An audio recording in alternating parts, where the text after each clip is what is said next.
Here I am, once again, playing a shitty Sonic game. Okay, well, it's not quite shitty, but we'll get there. We'll get there. Damn. Give Damn. away your Not here. opinion in the first 5 seconds. Damn. Not giving away my opinion here.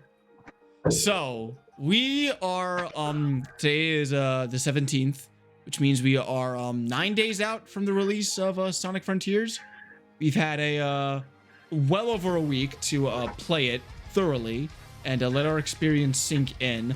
I can tell you right now that I've actually, gotten, I think, around 25 hours into the game, and after beating the game, I've been, S-ranking all of the cyberspace stages, getting all of Big's fishing, and now I'm just like running around the map, collecting any and all memory tokens that are still left to collect. So, lots of experience with this one. Yeah, that is extra, yeah, because I'm just like, the game is so like stingy with post-game content, and there's not a lot of reward for like doing a lot of it. Yeah, that thing I will say is a definite criticism I have, is that there is fucking negative post game to this game. Yeah, like you're really just that's kinda, like, something that like, and like I think that's something that comes from the fact that they're used to making when this stuff they didn't think to really give you an expansive like things to do after beating it. Right. But yeah, I can 25 hours as well. That could also be said about the points system. We'll segue real quick into because we all want to yell about the story, so let's do that last. Let's segue into absolutely. Combat. Why I really didn't do a lot of the combat, and I really just explored, and I only did combat to farm those gears to get the gate keys, or the gears to get into the cyber levels. So basically, I only fought the main bosses when I needed to. But by the time I got to the second to last island, by the time I finished that island, even before I finished it, I had every single move. So what is the point of getting XP? Yeah. And by extension, what's the point of getting or entering combat except for the gears? Well, I mean, the XP, I don't know. I think they definitely could expand on and refine that a bit more. It was a very small level tree, which is definitely weird. Like, I do think the combat is overall generally the best active combat has ever been in anything related to Sonic the Hedgehog. Absolutely, I agree with that. Yeah, like it feels good. It's not like slow. Overly. Yeah, it's not slow and cumbersome. It's still fast-paced. It still feels like Sonic the Hedgehog. You know? It's still fast and flashy. It feels like if Sonic were actually fighting, this is how he would fight. Here's my take on Sonic Frontiers as a whole. I think this game is. I remember when they were if you look at developer interviews for Sonic Adventure, originally they were going to make it into an RPG. You could read between the lines of that. Were they going to make it a turn-based RPG? Were they going to make it an action RPG? But I think that this game, Sonic Frontiers, is the closest thing to a Sonic the Hedgehog RPG that Sonic Adventure was supposed to be back in the day. It has an expansive world, it has a bigger focus on story, it has combat, it has leveling up, it has stats, it has all that stuff. So this kind of feels like the Sonic Adventure that we never got back on the Dreamcast, you know? Yeah, I mean, they very clearly looked to the adventure games a lot with the during the process of this game. I mean, not going too crazy into the cyberspace levels yet, but we know basically the list of every single level that they took from another game, and it's literally only Generations, fucking Unleashed and SA2. Yeah. So the fact that they took levels, the fact that they only pulled from those games, but more specifically the fact that they pulled from actual SA2. I was waiting for them to pull from stuff like Heroes. But that never happened.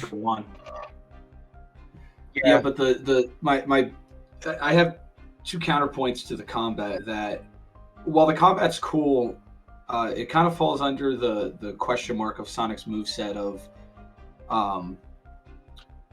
it's a problem I've always had since Sonic Adventure 2 is why does some of the moves I feel are more purpose based than I don't want to say lore accurate because that's dumb, but like what is the sonic boom? Like he just jumps in, wind comes out. How does that work? Also, there's the paraloop. I mean, I understand like the whirlwind aspect. Like, I don't know, something about like why does the whirlwind aspect summon rings? I will say, I know the lore doesn't matter. The paraloop as a mechanic is definitely weird, and I wound up only really using it in two types of situations. One was where the game required you to use it for the puzzle, right? And the other was the one type of annoying enemy. Most of the enemies in the game are fine to fight, but there's the one super ass annoying enemy that comes in, I think, starting the second island. That's the ones where if you hit them once, they turn into a fucking rock. Yes. Oh yeah, like the Yeah, that was the worst. That was the combat. Those are the worst enemies in the game, and that is the worst the combat gets. Well, when you're trying to do a combo and it turns into a fucking rock and you can't hit it. Hold on, Richard. Before you get there, type that down, because the last point I wanted to make is, don't worry, I already have my shit typed so I don't forget where I was. The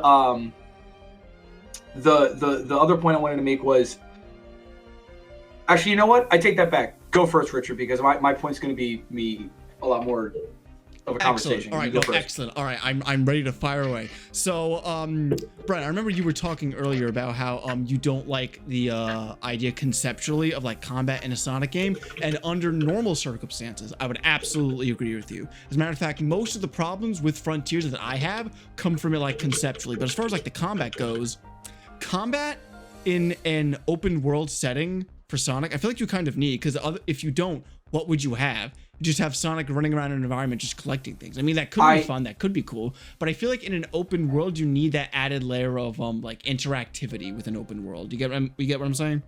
For sure, and I agree that, or I agree. There's no counter argument to that. The only one I can think of is, and this will probably blanket statement, and I don't want to go off on a tangent because I want to go back to combat, but as a blanket statement, like you said, I don't think Sonic Frontiers is bad. I think it's really good.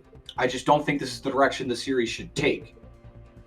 And we'll get to that in a second. But the combat is kind of, I think of the one "Some Call Me Johnny" quote that I always think about when he tells about back in the day when he used to not like Adventure 1, which was Adventure 1's design was that it was a level, and then they thought, like, how does Sonic go through Emerald Coast? How does Big go through Emerald Coast? How does Gamma go through Emerald Coast? Like, they created a level and then designed the level per character, right?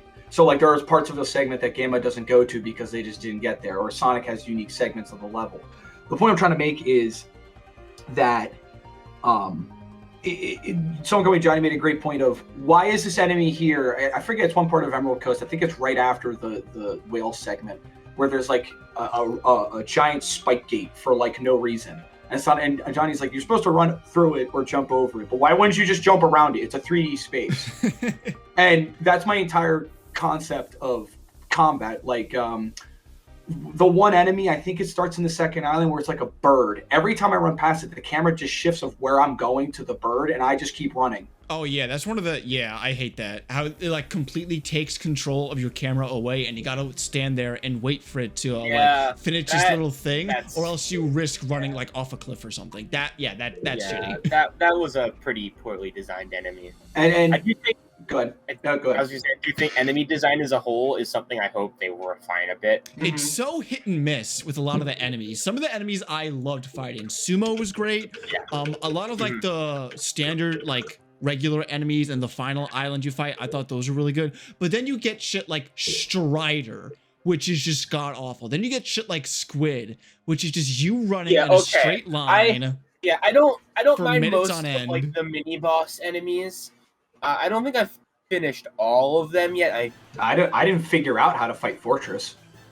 You're supposed to run after it, I think, but I never got to it. Fortress, you just like run after it for a little bit, and then grind rails appear, and then you go on the grind rails. Yeah. I think Fortress is what Squid. Fortress is fine. I don't mind Fortress. Squid should have just been another Fortress. Squid was like, when I was first playing the game, Squid was the first like one of these mini boss things that I really encountered and you went poor against. thing. And let me tell you, that gave me an immediate, really fucking negative impression.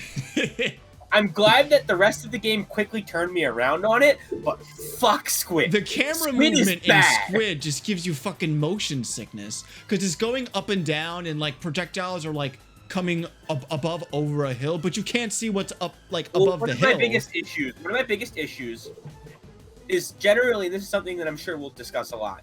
Generally, I like a lot of the control changes in this game from how the Boost Sonic works. But conceptually, Squid is deeply flawed because it expects you to do the Boost Sonic sidestep maneuver a bunch. But the sidestep maneuver is not as easy. It's more cumbersome to do in general because you're holding down the right trigger already to boost to catch up to him. So you have to take your finger off of it to sidestep to the right to do it the proper, like, you know, where it's just you sidestepping built-in way. Right, Austin, wait, I'm about to expose you. You can also sidestep in that fight with the left analog stick. Yes, and let me tell you, every time I did that, I went flying off of Squid's thing! Wait, I was getting to that! Fuck that fight! I had a problem. I've had that problem in the open, not the open world, but the I forget which side, in most of the cyber levels, where the level design or the geometry, I'm thinking of the one where it I think it's supposed to be Speed Highway. It starts where you're running straight and then the level banks to the left, and I'm holding straight and then to the left, right, like diagonally up, because that's the way that goes. But because of the way the camera follows Sonic, and I don't even think it's that because it's happened before, because I guess I technically hit left and it's a straight segment, Sonic decides to sidestep. But because it's not like Unleashed where it's like on rails where there's 3 lanes, you can do whatever you want whenever, Sonic will sidestep and then not go where he wants to go. Let me backpedal. I didn't describe that well enough. What I meant to say is, like, in certain segments, even in the open world, you'll be going in a straight line and it wants you to sidestep. So you press LB or RB, well, for me anyway. But when I press it, because it's like, again, not on rails, you can just go left and right. So like I'll be like going straight, but I'm not, like, if you imagine three lanes and they have 3 rings, right? And I'm going straight. But because I'm in the open world, I'm like technically halfway between the 2 lanes. Mm. Because I press left and right. So like you home in on like one of the like splines of the lane that you didn't want to go to, right? Right, I'll press LB or RB, and he'll go to the left, but because there's not an invisible wall because of the open world design, and this goes to the cyber levels, I've happened at least twice, I'll just either fall off or hit the invisible wall because it's not on rails. Mm-hmm. I think in general, it's something that I think is one of the flaws, like one of the bigger flaws of this game, and it's something that I kind of like. I understand why. And I think it was the right decision and the right play in developing this game. But moving forward, I want them to drop. And that's that they need to just move away from Boost Sonic and like mechanically how that worked. They kept a lot of Boost Sonic's DNA in this game to not alienate people. Like they've been pretty explicit about that. And that's why the cyberspace levels are the way they are. They kept that basically to keep, so that people could still have their more linear level-based Sonic gameplay alongside the new concept. I think it's got to be, like, they can't have both. They can't have their cake and eat it too. And a lot of cracks in the game show up with the way Sonic is designed to work in a more open space, colliding with the linear level design. Here's where I actually kind of disagree with that. Now, I do think that I'm not a big fan of the cyber stages in this game, but it's more of a it's a bit of a conceptual issue, but it's also a bit of a control issue. I think Sonic in the open world controls like better than he has in like a long time, like a really, really long time.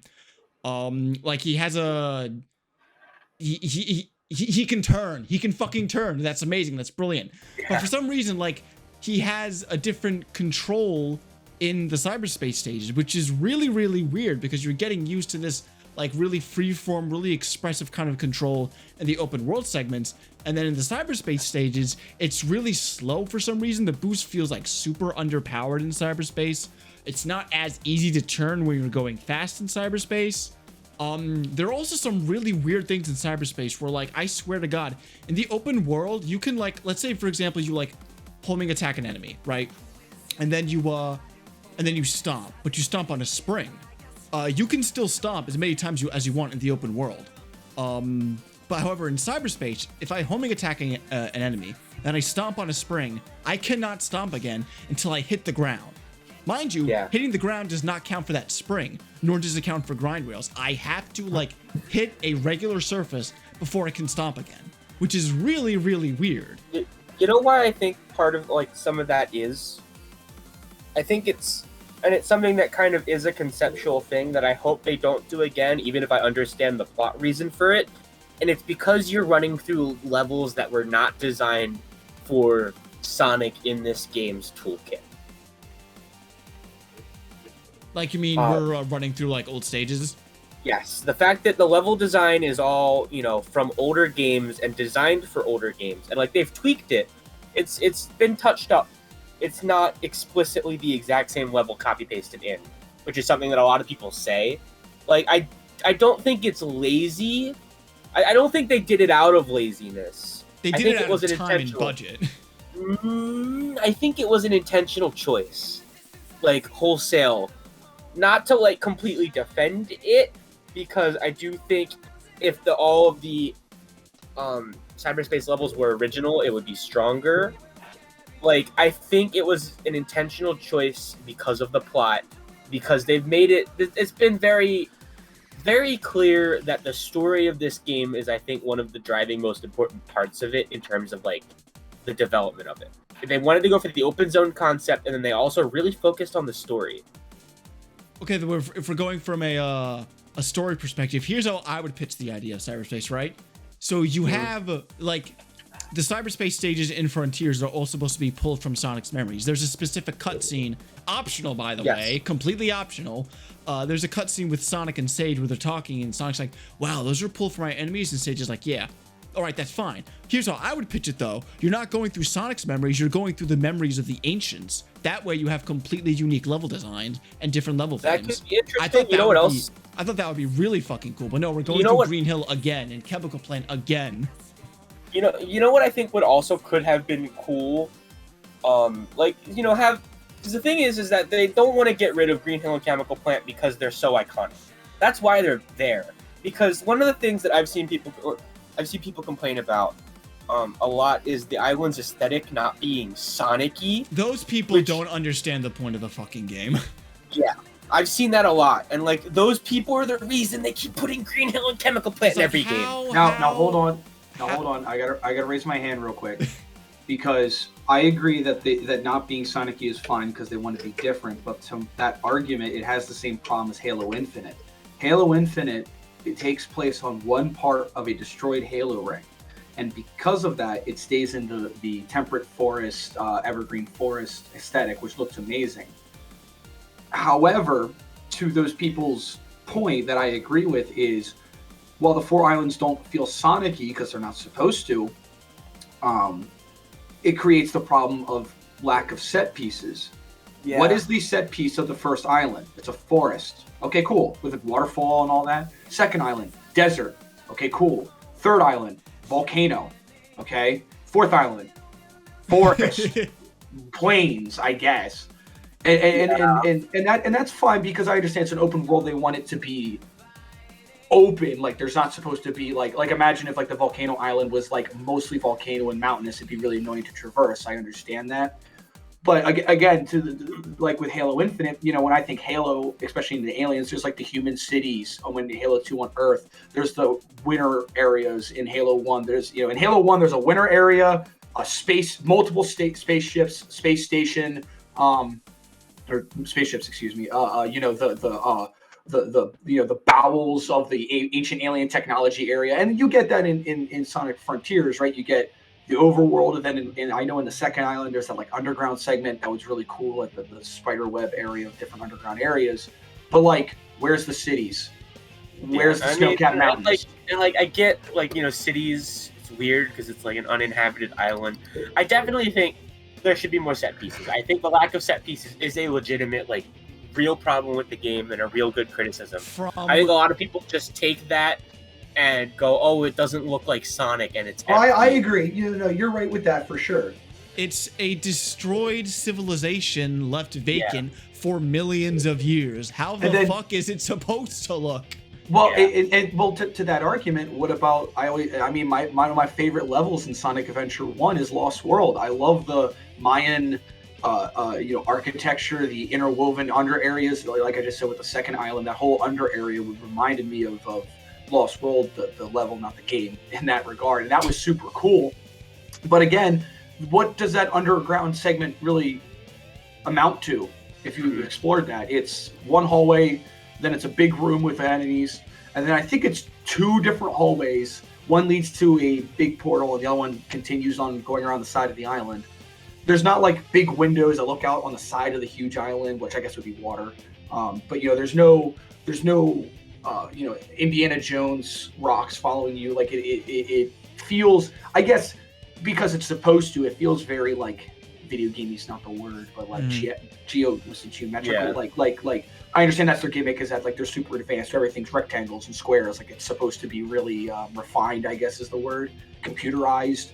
But there's a sense of like, again, I look at the ruin level in Sonic Adventure 1, and I see, like there's a segment of the second part of this where it's like, you run out the side of a mountain, and it's just like, it's a fucking PNG, but it's, it's just this wallpaper of like a sunset sky with, more ruins in the distance. And then again, we kind of get that here. Like, again, I keep bringing up the second island, which, you got like the not Master Emerald Shrine, the claw machine in the middle of the desert. Yeah, the pinball in the volcano that defends an entire space monster. I don't understand, but like there are set pieces, but they don't feel like, I guess maybe lived in is the word, and maybe that's the point once again with the whole computer aesthetic. But like you get there, I take that back, because there is destroyed little houses that are just there, and they kind of feel random. It's not like a town or a city. There's like 4 houses together. What I think the open world could have used more of was, like, there were, like, certain points in the open zone where, like, I think there's a part in the second one where there was, like, an entire section of the map that's, like, above water, but it's, like, a whole, like, linear, like, segment. It's almost like a traditional Sonic level, or, like, you have to keep grinding over rails. There's an upper path and there's a lower path.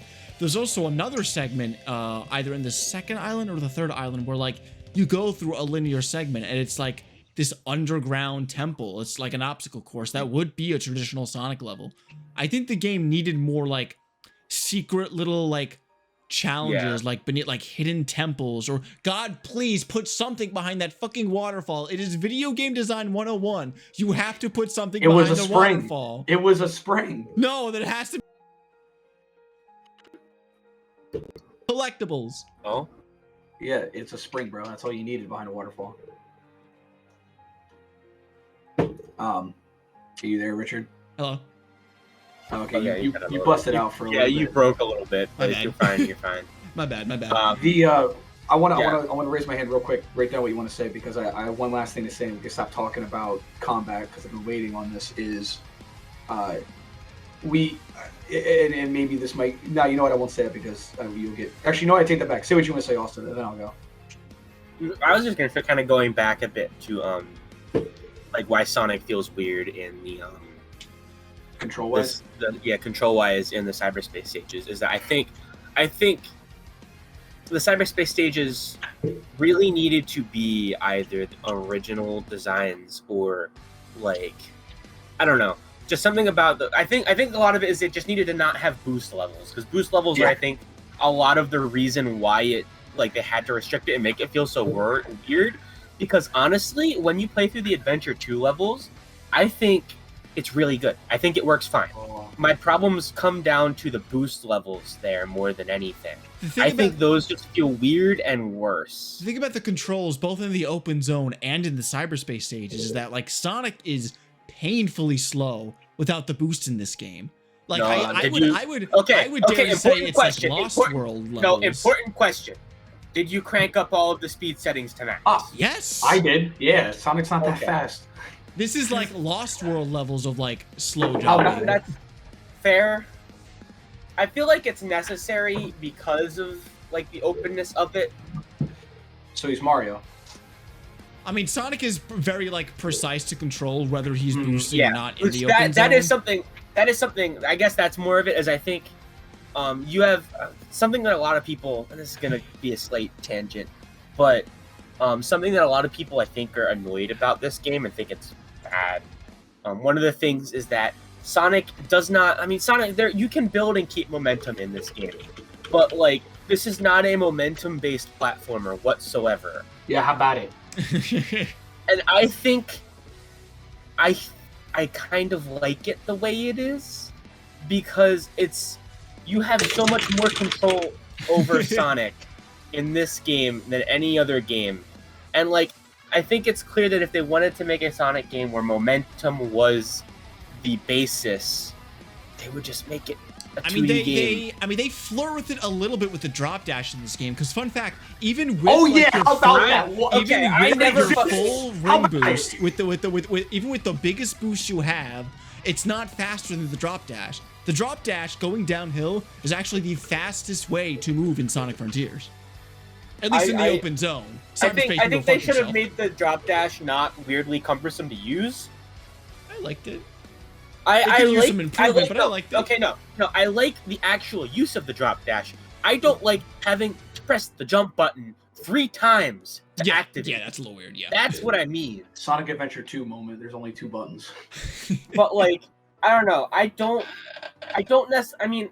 necessarily think that Sonic Team wants to really explore in the direction of all the big, empty, running through a big empty zone with a bunch of little platforms, momentum-based Sonic game that, like, every single fan, like, demo is. They don't want to make that for whatever their reasons are. And I think that from, completely acknowledging that that's just not a thing that's going to exist, I think that this is, at the very least, like up there close to the adventure games in terms of the best controlling Sonic has been in a 3D environment, period. I would agree that this is the best 3D environment controlling Sonic, below Adventure 1, Adventure 2, and Heroes and even Shadow, because I can't stand Sonic's lack of I don't know how to describe it. This is gonna sound like the biggest, stupidest, like neckbeard shit I can explain that I can tell you, but like, it's just wrong. Not that it's bad. Okay, make that very clear. It's just like I was playing through Metal Harbor in Frontiers, and I have two monitors, and I set one up with my Xbox Series X, which is what I have Frontiers on. And on my other computer, just to test it, I hooked up Adventure 2 on Steam. And just walking in a circle, like just standing still and just rotating the stick, is just... It's almost like, I think Some Call Me Johnny, I'll reference him again, once said about, he was shitting on Sunshine, which is unfortunate because I like Mario Sunshine. But there's like, it was 64 where... what does he say? I think he said like you run as Mario and you click back, and if you have momentum, Mario will snap backwards. But sometimes if you don't have speed, he'll slowly run around in a circle. Like he'll like momentumly shift himself left and then potentially fall off a cliff. Now it's not that bad, or even that's not even really a good comparison, but it's the best thing I can think of in that Sonic has like not realistic, but like realistic movement in that you have to like walk around in a circle. Again, I know it's walking in circles, who gives a shit? But it's the best thing I can give you an example of, because I played through Cyberverse Metal Harbor, and then you just play it through Adventure 2, and it's one, I feel Sonic's slower, which may be because of reliance on the boost mechanic. And it's like it's again, it sounds like I said, it sounds like the most neckbeard shit ever, but it's just I don't want to say it's not the same because it's not trying to be the same, but it's just like it's not. You can compare it. You have to compare it because it's what it's trying to be. It's just not. Like it's like triggering. I can't explain it to you. Like the way it's one of those things. Like if anybody's listening, just go out there and test it. It's something you just have to feel. Like I don't know. I know I'm just talking in circles, but I can't. I'm trying to figure out how to explain it. Like I definitely see what you mean. In terms of like the speed, like Sonic. Weight maybe is the word I'm looking for. Yeah. Yeah, Sonic doesn't really. I don't know if he has like weight to him at all. Especially when you're jumping. Like my biggest problem with Sonic's controls in the open zone is that like whenever you jump, Sonic loses almost all of his speed, unless you have like a little bit of a running start before. But even then, he loses a lot of his speed really quickly. Yeah, just air boost everywhere. Well, and you know what? I think I'm gonna start this last. I'll talk about. I'll circle back to it. Is I think the best comparison I can make besides running in a circle, I'll use Metal Harbor again as an example, is because I basically played through like I did a little bit on one, a little bit on the other just to compare it. Was the segment with the rocket in Adventure 2, because I played the game because I'm fucking no life. I spin dash, jump from the beginning of the platform before the timer starts, and then you jump and you go through the hope to God that the speed boosters don't fuck you strats, over. Baby. And then you hope to God the speed boosters don't fuck you over, and you take the speed boosters up and take the extra path. In Frontiers, not only can you not spin dash, you can't make the jump. First off, you can't air dash. You have to air boost. And you can't just try doing it. Anybody's out there, just try doing it. And just the feeling you get is not like, it feels like Sonic isn't always in my, I don't want to say not in my control, but it feels like I guess because of the lack of momentum, it doesn't feel like he does what I want him to do. Like I want to jump and I want to go to that place over there. And in Adventure 2, you can jump, air dash or empty homing attack. In Frontiers, you can't do that the same way. And I wouldn't be so critical of it if, one, they didn't directly rip Sonic Adventure 2's levels, which I get to compare them because they're trying to do that. And two, like you said, this is the closest they've had to like 3D move. I guess technically, Lost World, but the first like real 3D movement since the adventure games. And I'll say that I think it controls better for sure, other than the physics engine that doesn't have Sonic have momentum. Better than, actually, Lost World does that too. It's definitely better than Lost World. And I do think it's comparable to the adventure era, and I think that's what they're going for. My only problem with it is that it's clear of what adventure has and what this doesn't have, and the only way I can explain it is feel. It doesn't have a rocket. And like I don't know. I feel like again that's something that they can improve on going forward. I think even if they drop some of the things from this game, I think this movement system, they just need to build upon it. Agreed. Personally, one of the things that I love the most about this game is that the way Sonic controls and the way you move him, you have so much control over everything. Most of the times that I would have to restart one of the cyberspace levels, in my experience at least, it was almost always Nah, directly my fault. I know you were trying those. I know you were trying those homing attack boost speed strats. That's why you were restarting. That's why you were restarting. But listen. But that's part of what I love about it. Is it's kind of hard to describe, but you can be so creative, and there's so much player expression almost in the way you play this game and move Sonic around. Just his basic toolkit gives you so many options for just moving around the world. I agree, and I wish there were more. Yeah, I wish there were more. And part of one of the things that gets me real quick. I'll let you go in a second, but that's part of why like I didn't hate the third island, but I know a lot of people did for the very obvious reason of it forces you into forced 2D sections. And part of the reason I didn't hate it was just because I avoided most of them. Because you can just avoid most of them by using Sonic's movement and being like clever with it. But you and don't just know running which around spring the and which triggers. dash pad is gonna force you into a 2D section, though. Yeah, it's why you don't use the springs and dash pad. But that's what. Oh, the you're telling me I whole shouldn't point- use the thing in the open world that they want me to use? That's crazy. Exactly. Yeah, but like I don't know. I like the fact that you can just go around them and still be mostly unimpeded. Okay, Like that's Richard, go ahead. You go. No.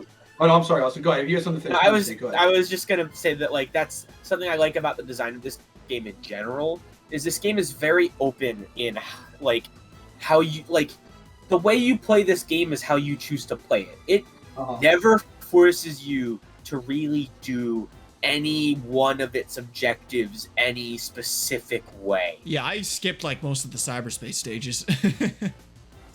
Yeah, and like you can skip that. You can skip most of the combat.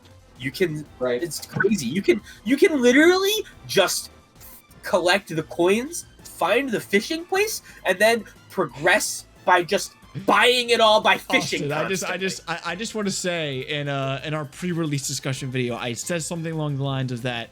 I hope that Big the Cat is the only reason Sonic and his friends are even able to survive their journey on the Starfall Islands. And honestly, I was correct. Make that happen. You can make that happen if you want. You can make that happen. You can skip and I really the like entire that. fucking game with Big the Cat. Which I won't go too into my thoughts on the big stuff until like we get to it later. But yeah, I really like that about this game, and I hope that that's something they continue to push in the direction of. I think my favorite part about Sonic's control in this game is the they took the same mechanic from Forces, which is that weird boost jump. And in this game it feels like really expressive. Like you could just do like a regular double jump, you could do a jump and then a boost, which makes you go higher, and then you could do a third double jump. And on that third double jump, you can keep a little bit of your speed from the boost jump, or if you're just worried about like immediate height, you can double jump and then boost. And then from that, you can go into like a drop dash, or you can do the bounce bracelet. Like there's a lot of expression and like multifaceted like areas of this control system. I just need to see more of that in whatever the next Sonic game is. Mm-hmm. But to like I want to see Spider-Man 2 levels of expression. I'm sorry, go ahead. It's the air trick. That's all you need. To play contrarian, just for the conversation part of it, I feel like giving Sonic such freedom, well, absolutely the point of the game, the point of the point of the game as a whole. I feel like it, and again, this is going to be my running, not gag, but my running ideas through this entire game is, I don't feel like, I don't want to say it doesn't belong. Like one of the things I loved about Adventure 1 and Adventure 2 was they gave you a tool, and this goes for all Sonic games, because that's the point of the game, is that it gives you, if any video game, it gives you a tool set, and what you do with that tool set, is up to you, right? Like you don't have to boost if you really don't fucking want to. I don't know why you wouldn't, because you want to go fast, but you don't have to if you don't want to. I feel like by giving Sonic so many different things to do, not only do you create a problem like Sonic Adventure 2 where everything's mapped to one goddamn button. I literally didn't know until the fourth island that you could drop dash, because I did it by accident and died. So, not to mention it doesn't tell you that. God. Yeah, exactly. How bad it? It does tell you that. It does. If you actually pay attention to the tutorials, it does teach you to do the you can fuck right off. I couldn't even remember that, but I was paying attention to this game pre-release. So that's the only reason I knew. I did immediately turn off the tutorials during loading screens, but like to give them credit, those are actually useful in teaching you that. It does teach you like basically every part of his toolkit. Yeah, it teaches you a lot about like chaining combos together and everything, and I like that a lot. But to be the ego raptor here, it doesn't teach you through gameplay. This is true. Like in Adventure 2, you have to get the light speed dash. Which I mean, I feel like a lot of it is just the drop dash feels like they put it in there just to put it in there. Like it's again, it is so negligible that I feel like a good 60 to 70% of the people that play and beat this game will not use it once. It's a very negligible feature. I wish that there was more of a reason to do it. It's only for nerds like us who want to pretend like there's momentum in this game.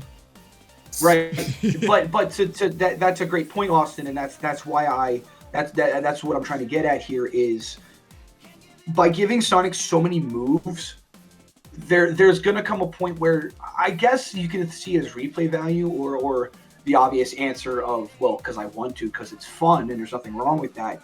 By giving him so many different moves through whether it be through combat or through exploration or through not exploration, but whatever, the overworld. There's just things where it feels like they threw so many things at it and didn't focus on one thing, and therefore things suffer because of it. What I'm trying to say is like, and other Sonic games, I keep referencing Adventure, but there a lot, and other Sonic games do it too. Is there's mechanics that like it's Metroid syndrome. You only use to get to one place. You know, like the light speed dash. Once again, I understand I didn't read the tutorial, but like not counting the tutorial, which I skipped because I don't want to read in my Sonic game. I want to play the game. I didn't know the light speed dash was in this fucking game until like the second island. Because I didn't read the tutorial. Now it's my fault for not reading the tutorial. I understand that. But in Adventure 2 or other games, it tells you how to use it at least once. So you can be like me. They should have done stupid. what I remember what Generations did when you could light speed dash on like rings that you were supposed to light speed dash on. They had the little button prompt. No, hold on. That's a great point, and I want to interject only because to Sonic Frontiers betterment, that's dumb. Because why is it only those rings? Yeah, I do like that you can do it to literally any line of rings. I prefer that. I agree. It's weird too because I'm sorry. Go ahead. No, go ahead. Because my ending conversation was probably going to lead to what you're going to say. Is the end all be all of my conversation is what's the point of all of these different movesets if not only do you learn them by practically accident or reading the tutorials, right? There's no. I feel like why would you ever use the light speed dash except for specifically where you're supposed to? It helps you go fast. I will say dead stop because of the momentum. In the open zone, then you just boost out of it. In the I got a boost. In the open zone, it helped you go fast, but in cyberspace stages, oddly enough, if you were to like light speed dash, unless it like directly led into a speed booster, light speed dash would stop you after using it. Like you come to a dead halt after using the light speed dash. But that doesn't happen in the open zone. You keep your momentum, you keep your speed. You just air boost out of it. I definitely remember at least one stage where like to get the S rank, I had to do that. Yeah, but you come to a dead halt before you can boost out of it. Yeah, but like the I think the trade-off was that like you went so fast through the light speed dash that it made up for that stop. But I don't know. I feel like my counter to that whole kind of argument is that a lot of the appeal of more open type games of this is weird stuff that like you can just kind of do and play how you want and figure out how you want to use random like different tools. Mm-hmm. Look at Breath of the Wild. Look at but just look at to this day all the clips of all the wacky, cartoonish, dumb shit you can do with that game's tools. For sure. I think they wanted to do something similar, and like they definitely, it's not perfect. It definitely doesn't quite hit the nail on the head, but I think it's, again, a good direction to go into. I want Sonic to have more of these abilities that like aren't crazy useful in every situation, but you can like find a context for you to get something useful out of them. And I do also like that most of them are direct references to other games. He's got the light speed dash back. He's got the bounce bracelet back. He's got drop dash again. I agree. I like. Go ahead. I was gonna say I like that. Hey, okay, so I still wanted to go back to my last comment about the combat, but that I think this will be. We've been cited for that combat a lot. Go ahead. But this will be a great segment into what we were just talking about with the overworld. So this is one conversation, and the next is Sonic has always had the problem ever since Sonic 1 of gameplay, and every video game has this, of gameplay and feeling like you've done something versus automated sequences.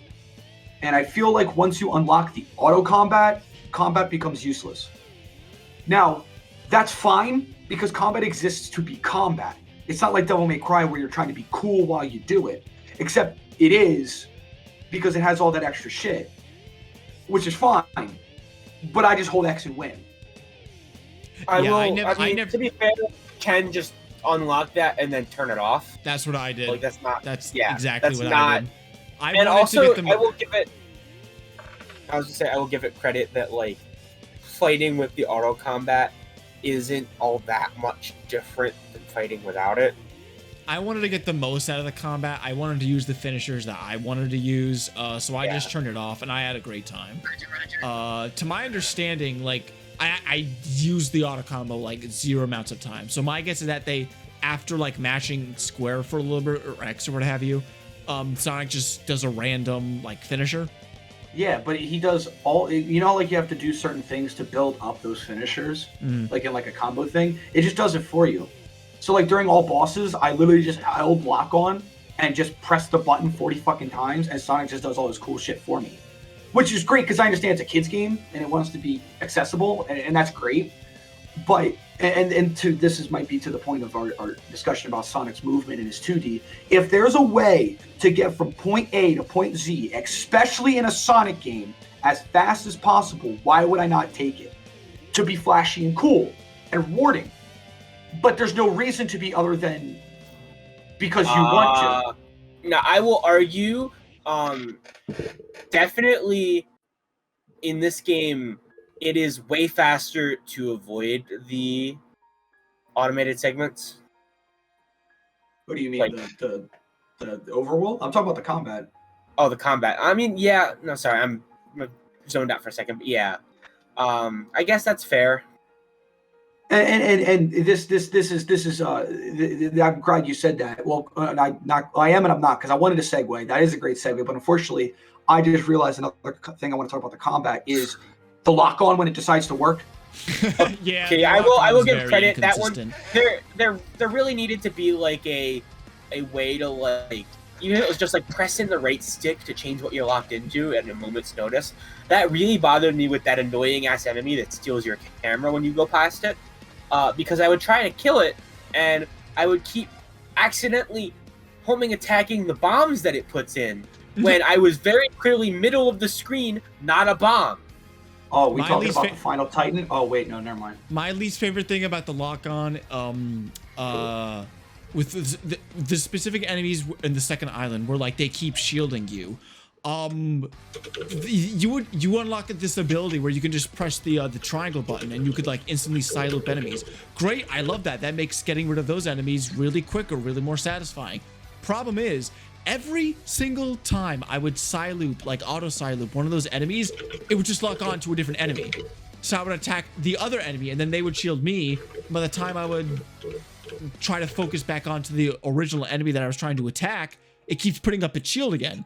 And by then I lose all of my auto like side loop, and it's just the lock on in those fights in particular was just god awful. I have a question, since you guys did the combat a lot more than I did.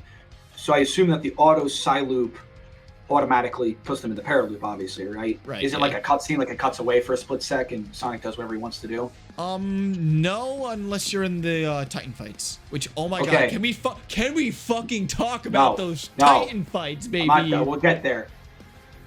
All right, my problem with the paraloop, side loop, most of the time it's fine, except for when there decides to be a pebble in Sonic's way and the physics make him go in the air and stop it. Yeah, I will say that's something that, like, I think most of the time it happened to me was just kind of funny, but like that is something that's a little hopefully they fix. Just like you'll be running around the overworld and you'll step on like a tiny little rock and Sonic just goes flying in the air. See, there is momentum. Yeah, how about it? When there decides to be. So this is a good point then. To transition into what we're talking about with the overworld. The point of an open world game is to do whatever you want, whenever you want. So why are there automated segments? I understand you don't have to do them. Yeah, but the existence of them at all is dumb. Now go ahead. Yeah, I'm just gonna say I mostly agree, and I think it's really just a holdover from. It's again the same reason why I think the cyberspace levels exist, and that they wanted to hold over things that were familiar to players. I think they need to get rid of those. I think just in general, getting rid of the automated segments would be a net positive outside of like more specific contexts. For me, in terms of automation in the open world, it's really only a matter of like, oh, you're grinding on some rails, you can like switch them every now and again, or sometimes you'll be like wall running and Sonic will hit a boost pad. But those moments I feel only last like a couple of seconds. For the most part, I feel like for Frontiers overall, this is the least automated Sonic game that they've made in like a really, really long time.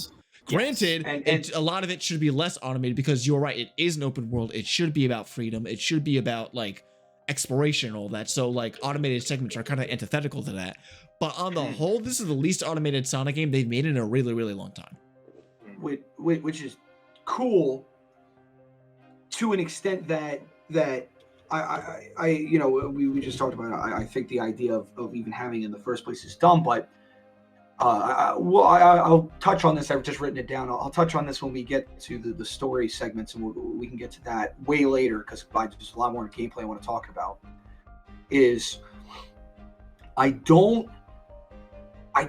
don't know how to explain this without sounding once again like an angry neckbeard. What is the point of these platforming challenges if the thing I'm supposed to collect at the end of the forced 2D segment, or even the 3D ones, is to get a medal or a heart piece, or not the heart piece, whatever the fuck they're called, the tokens, or whatever I'm trying to get. If I can jump off of a spring that's supposed to just send me in the air and air boost to go get it and completely null and void the whole entire segment of platforming, why wouldn't I do it? Oh no. I think that's mostly just like rewarding your creativity. Yeah, I like that a lot. Like, it really rewards your creativity for doing things the unintended way. And I agree, but then I have two questions, and I want to do the second one first. Is the first question I have? I guess it's the second, but it's the more important one. Is then why does the challenge exist in the first place if I can just cheese it? And it's extremely obvious on the way to cheese it. My problem isn't that it's bad per se. It's just that it should be.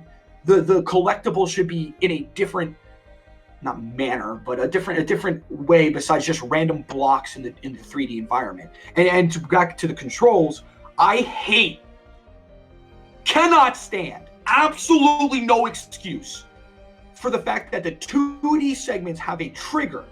So if I'm on a mountain and I fucking miss the air boost, okay, well I'll just go on the 2D environment, or what's supposed to be a forced 2D segment, and take the spring.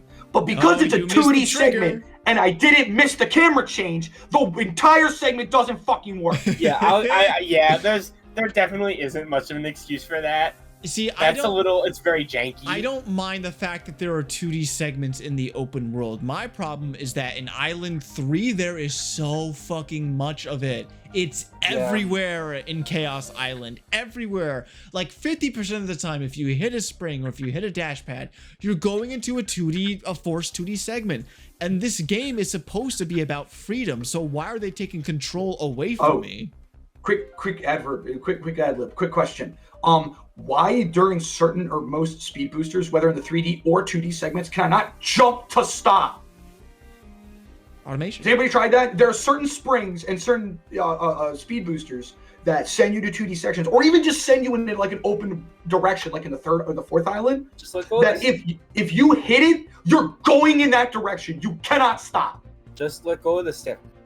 No, it's an automated segment. I'll boot up my Xbox right now. I'm telling you. Like okay, then that one I don't know, but I do like that. I don't know.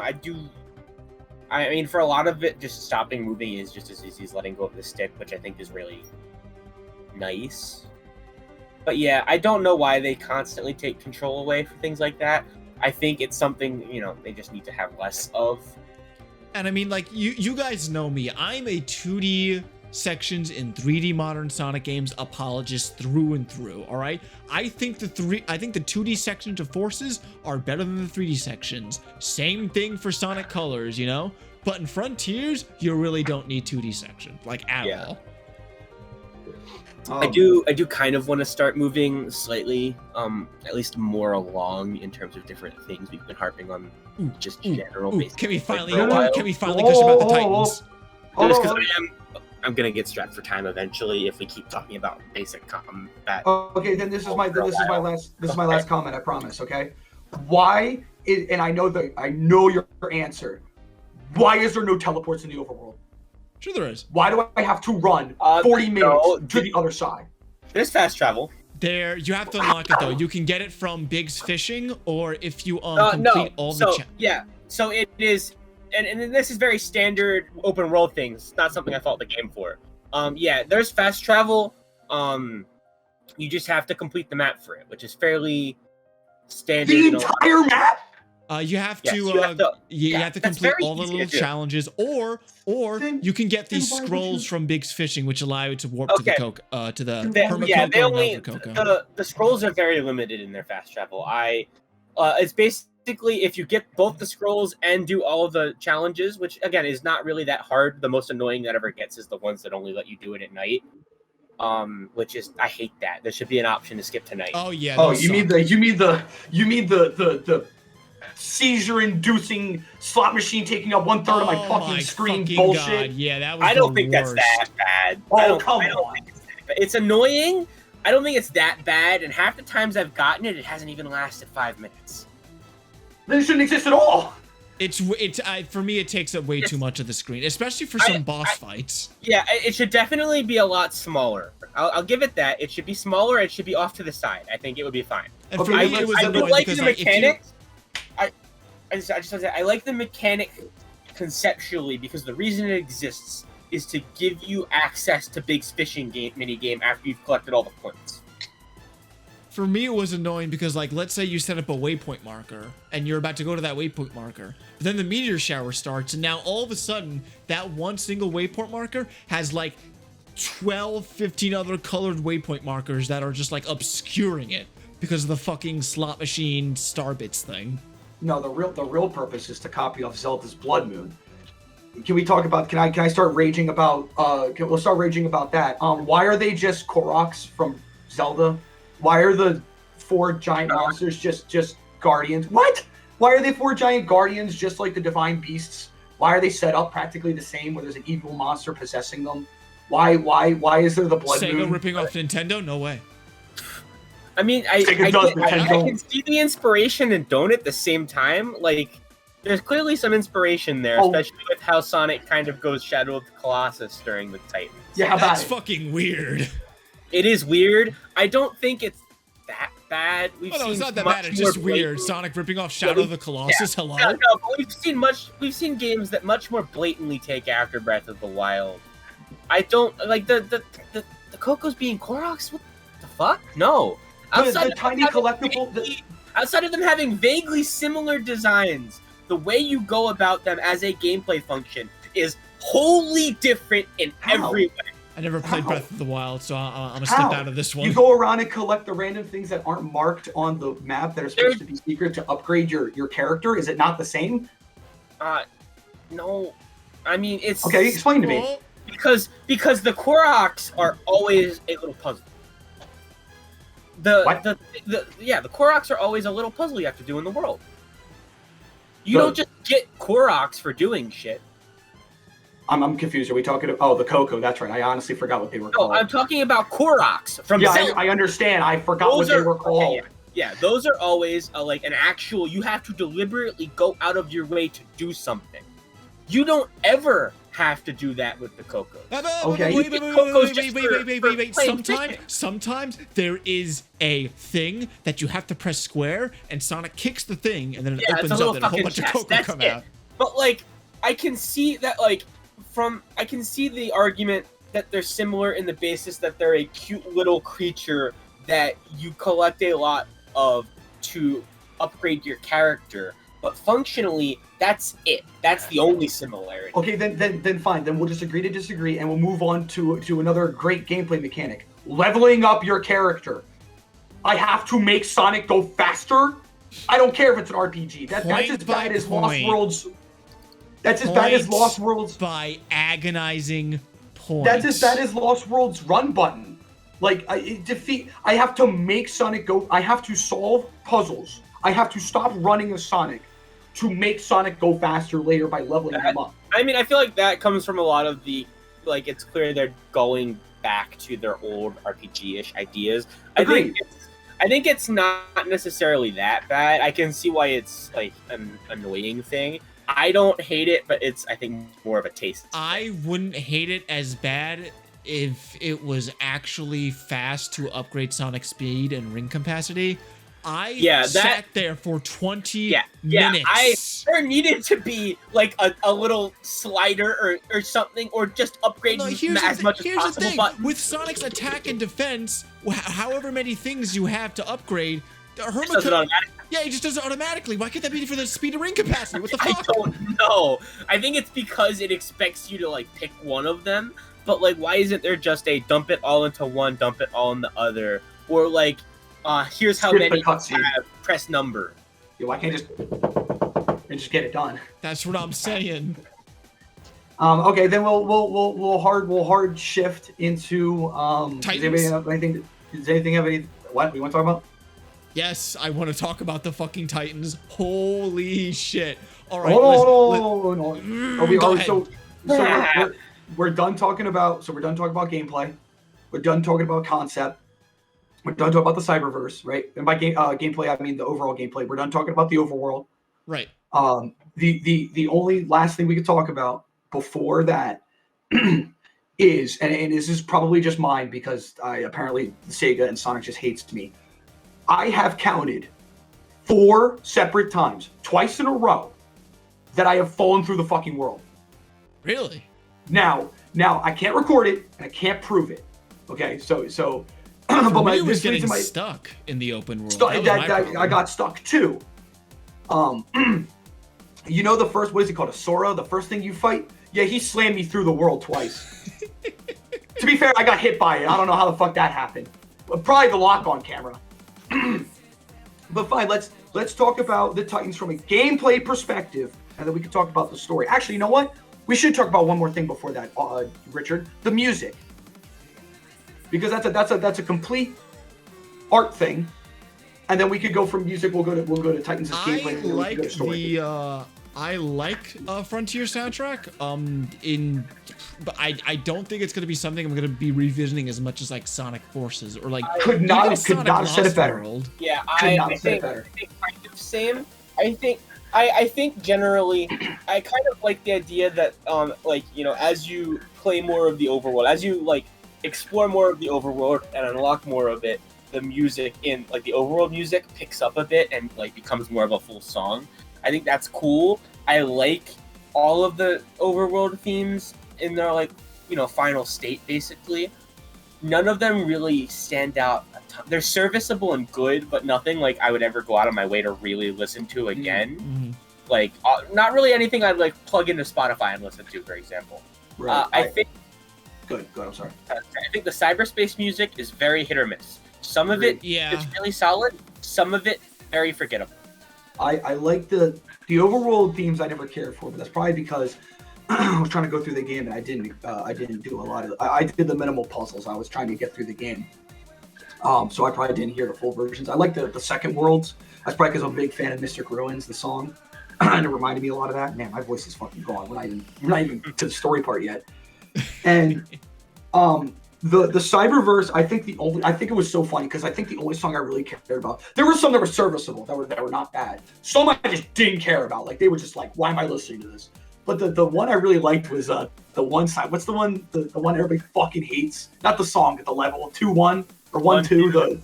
I like that. I love that song. That is hands down the best cyberspace track.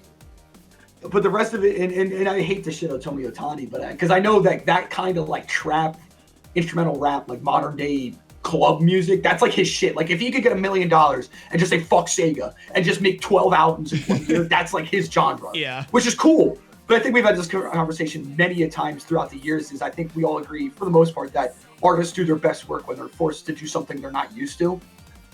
And I feel like all the cyberspace songs, except for like that one and maybe one more, kind of just like amalgamate into like one song that I just don't care about. Yeah, and the stages are so short that it's hard to like remember any of the music too in the cyberspace stages. Yeah, I think it's where most of the soundtrack went the hardest, which I think is a generally agreed thing. I like all the boss themes. This game has some of the best lineup of lyrical tracks in a Sonic game, period. Holy fucking shit. All right. I'm standing on my soapbox. I hate this dude's voice. Hate it. His voice is which song? All of them. Like all the Titan music? There are two. Now to be fair, if you've ever listened to him, I forget his name, something Quinn, right? He's the lead singer, except for I'm Here.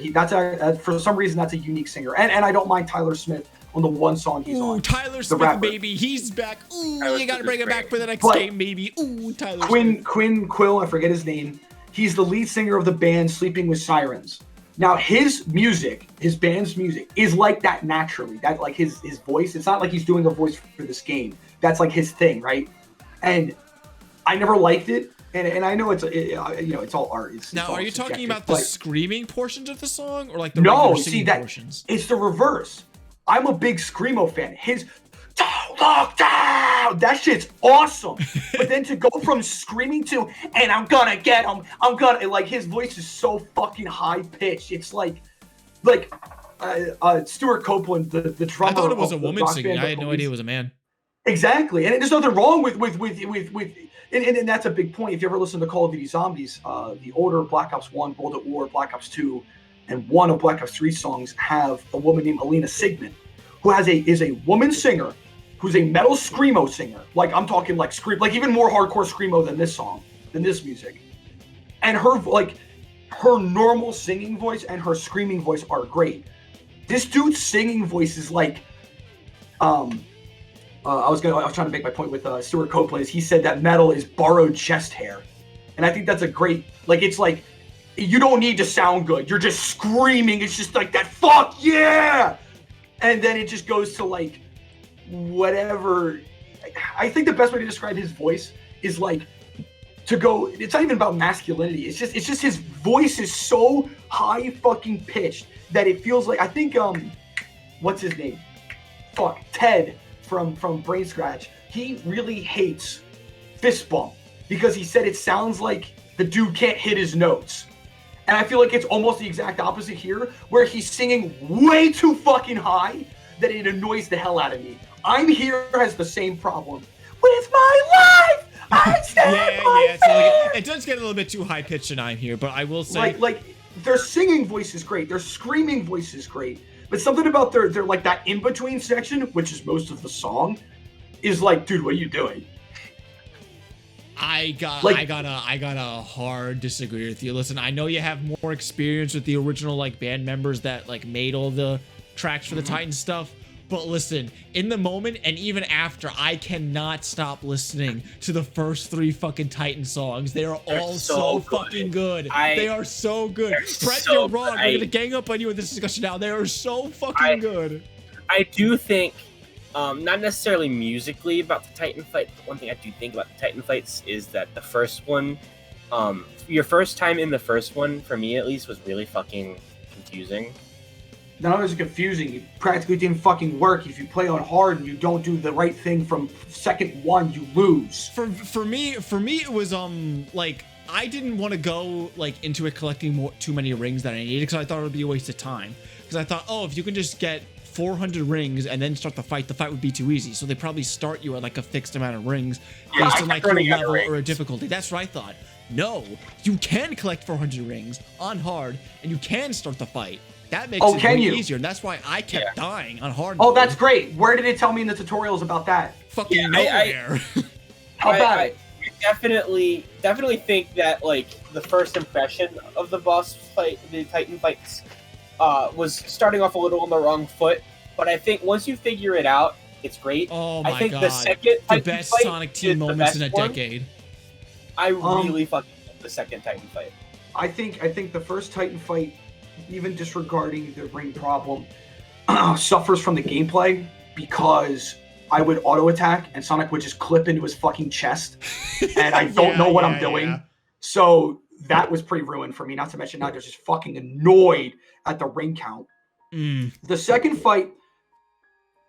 Okay, first off, I'll say I think all the boss fights are cool because they remind me of Sonic Adventure 1 and 2 in the sense, not even because of I'm an Adventure fan, in the sense that it's just like cool, dumb anime shit, but it also has the problems of Adventure 1 and Adventure 2 and Heroes and Shadow of 3D and Unleash in 3D environment boss battles where so much shit is going on, I don't know what's going on. During that segment of the Wyvern fight where it's like a side scroller, like he's going, you're following him, those missiles are hitting me and I don't know what's going on. There is so much going on.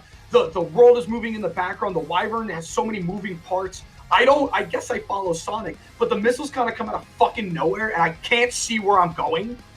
Not only that, but it feels like I'm just mashing X until it dies. The Titan fights in Sonic Frontiers are an entire encapsulation of everything I fucking love about this series. Even when the gameplay beats are janky, even when the camera is sort of losing its fucking mind, even when you're not sure of what you're doing and it's sort of like a trial and error experience, even all of that, if the scenario is good, if the music is fantastic, if it's hype as fuck, if it has that kinetic energy, it more than makes up for it. That was definitely, one of the biggest sins this game commits is that it does not let you refight the Titan fights. I want to fucking replay those fights because they're so fantastic. I had to install a mod just to replay them, which like I'm happy that a mod exists already to do that.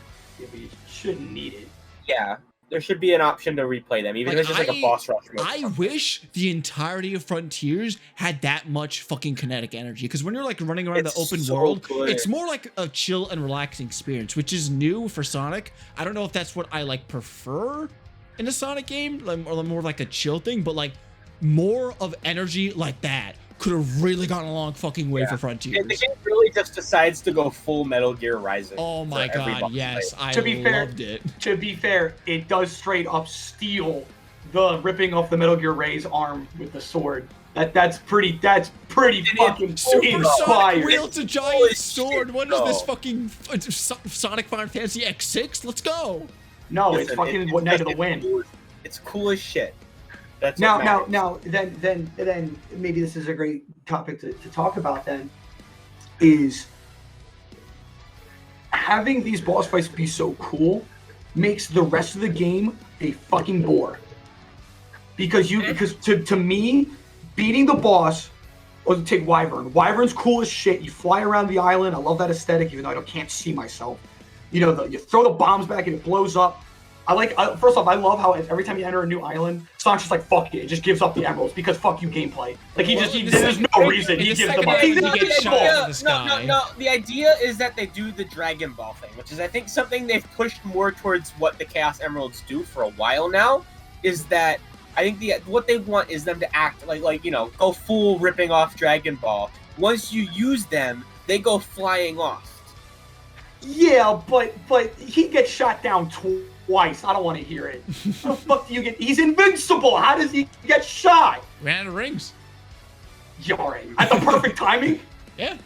Okay, and then before we get any further, I got a question. And this is actually something I really want to talk about with the gameplay, but it's great that we're talking about it now. I cannot, and Austin just muted himself, which sucks because I really, really want him to hear this because he's going to be so triggered. Maybe you as well. I cannot stand the lack, and this goes into the story, but we won't get there yet. I cannot stand the lack of common sense in this game. Things just fucking happen for no damn reason. In terms For example, of like the story, during the night fight, he throws his shield like a Beyblade. You then have to parry it, which I'm not good at, which is my fault for being a stupid gamer. I get it. But I have to, especially on hard, I have to parry it and then throw it back at him. Not only is he rolling around the arena at an extremely fast rate, and again, I'm bad, I get it, but When I throw the blade at him, it misses. Okay, so he doesn't get hit. All right, fine. But then it bounces off the wall and clips through him, and I get hit. What kind of dumb shit is that? Okay, that's a little weird. I will ask, how are you Never happened to me. parrying? Hold LBRB? Okay, because like I don't know. Don't Oh, touch parry it. sucks. Now, once I figured out that like the parry is really weird and you can just hold it infinitely, it became like really easy for me to just use it constantly. Mhm. Yeah, I don't know if I'm just stupid, which I probably am, but like it didn't work on that. But in every other instance, I did that. For example, fuck the fucking stupid automatic. We're going back to gameplay. Fuck the stupid combat. Fuck the forced combat. Running through the fourth island, dogs just jump me, and I have to stop and fight them. That's dumb. That's stupid. Yeah, and all you're doing is just Holding holding LBR. on. Yeah, parry. Yeah, that enemy's not. Oh, bad. third It was boss fun the fight. Hold first on, time. hold on. I'm not done raging at this fucking boss. Fuck the night boss. You then jump on its shield, and then these missiles just hit you. Where am I going? I guess I'm supposed to hit him, but I keep getting hit every 2 seconds, and I can't go just straight. Yeah, I mean, you just have to keep going towards him. That Oh one, yeah, did they tell me that in the tutorials? The I mean, missiles here's kept the issue. coming on from off screen Here's the too, which issue was with weird. a lot of your complaints is that you're pushing it further into tutorializing everything, which is a very fine line. I think the game could have used a few more, like, things to nudge you in the right direction and tutorial-y things. But if you want a tutorial for everything and then they give that to you, that's gonna make the game worse. Agreed. But then but then this feels the entire problem with this game is that it's 20 half-assed ideas thrown together. What in a boss fight, you don't want something stopping and telling you how to do the fight, even though it does do that about the rings. and I get that, and it shouldn't do that. I absolutely agree. But when you throw something at me on a time limit and I have no fucking idea what I'm doing, I just feel lost. I don't know. I kind of had a lot of fun with that, like figuring that out. I kind of had a lot of fun figuring out a lot of like the things. Yeah, you for needed me to that was figure part out of for like the the fights, chaos of it because all. part of it too was that after the first boss fight, one of the things that like is just a good idea to do because it lets you, like, my thought process was, supersonic fights. I leveled up my rings a lot more. Which is just something that like you generally want to do, but like I would also go out of my way to collect as many. Like I would try to max out my rings before going into the boss. Yeah, Right. Just because that makes helps. them way easier. Yeah, it Agreed. makes sense. But like I don't know. I thought the bosses were like fun because they had little like almost puzzly elements to figure out to them while keeping the massive Kinetic energy of it all. the energy, the flashiness. It really is a lot of like the appeal of Sonic the Hedgehog as an IP boiled down into That's three what I'm boss saying. fights. Listen, Brent, I will grant you all of the complaints that you just listed. They are absolutely 100% fucking valid. I still love everything about these boss fights. Okay, They're then- some of the then- most fun I've had with this series in the fucking longest time, dude. But I won't stop. But my point still is that, okay, then let's take the thing it's taking from that redefined the entire open world genre. Breath of the Wild. Breath of the Wild, unless you're speed running, naturally teaches you how to do things by doing them. Do they not? I don't know. I never played Right. Okay. Um, so- go ahead. I would say it does better. It does that better because of one fundamental difference in the games is that the shrines do that, and Sonic Frontiers doesn't. Like it has equivalents to the shrines. Mhm. Those are cyberspace levels, which don't And the teach puzzles. you those things. No, the puzzles aren't. The puzzles, I guess, but like those are all puzzles with the biggest fucking quotation marks. Yeah. Well, like, why do they exist at all? It's just wasting my time. I do think it would have been better if there were more platforming challenges that like were the equivalent of shrines in Breath of the Wild that taught you more. I think that would have been a better design decision. Agreed. Like I will Good. see that. But it just triggers me so much that like I won't stop getting off my adventure soapbox. Take the BioLizard.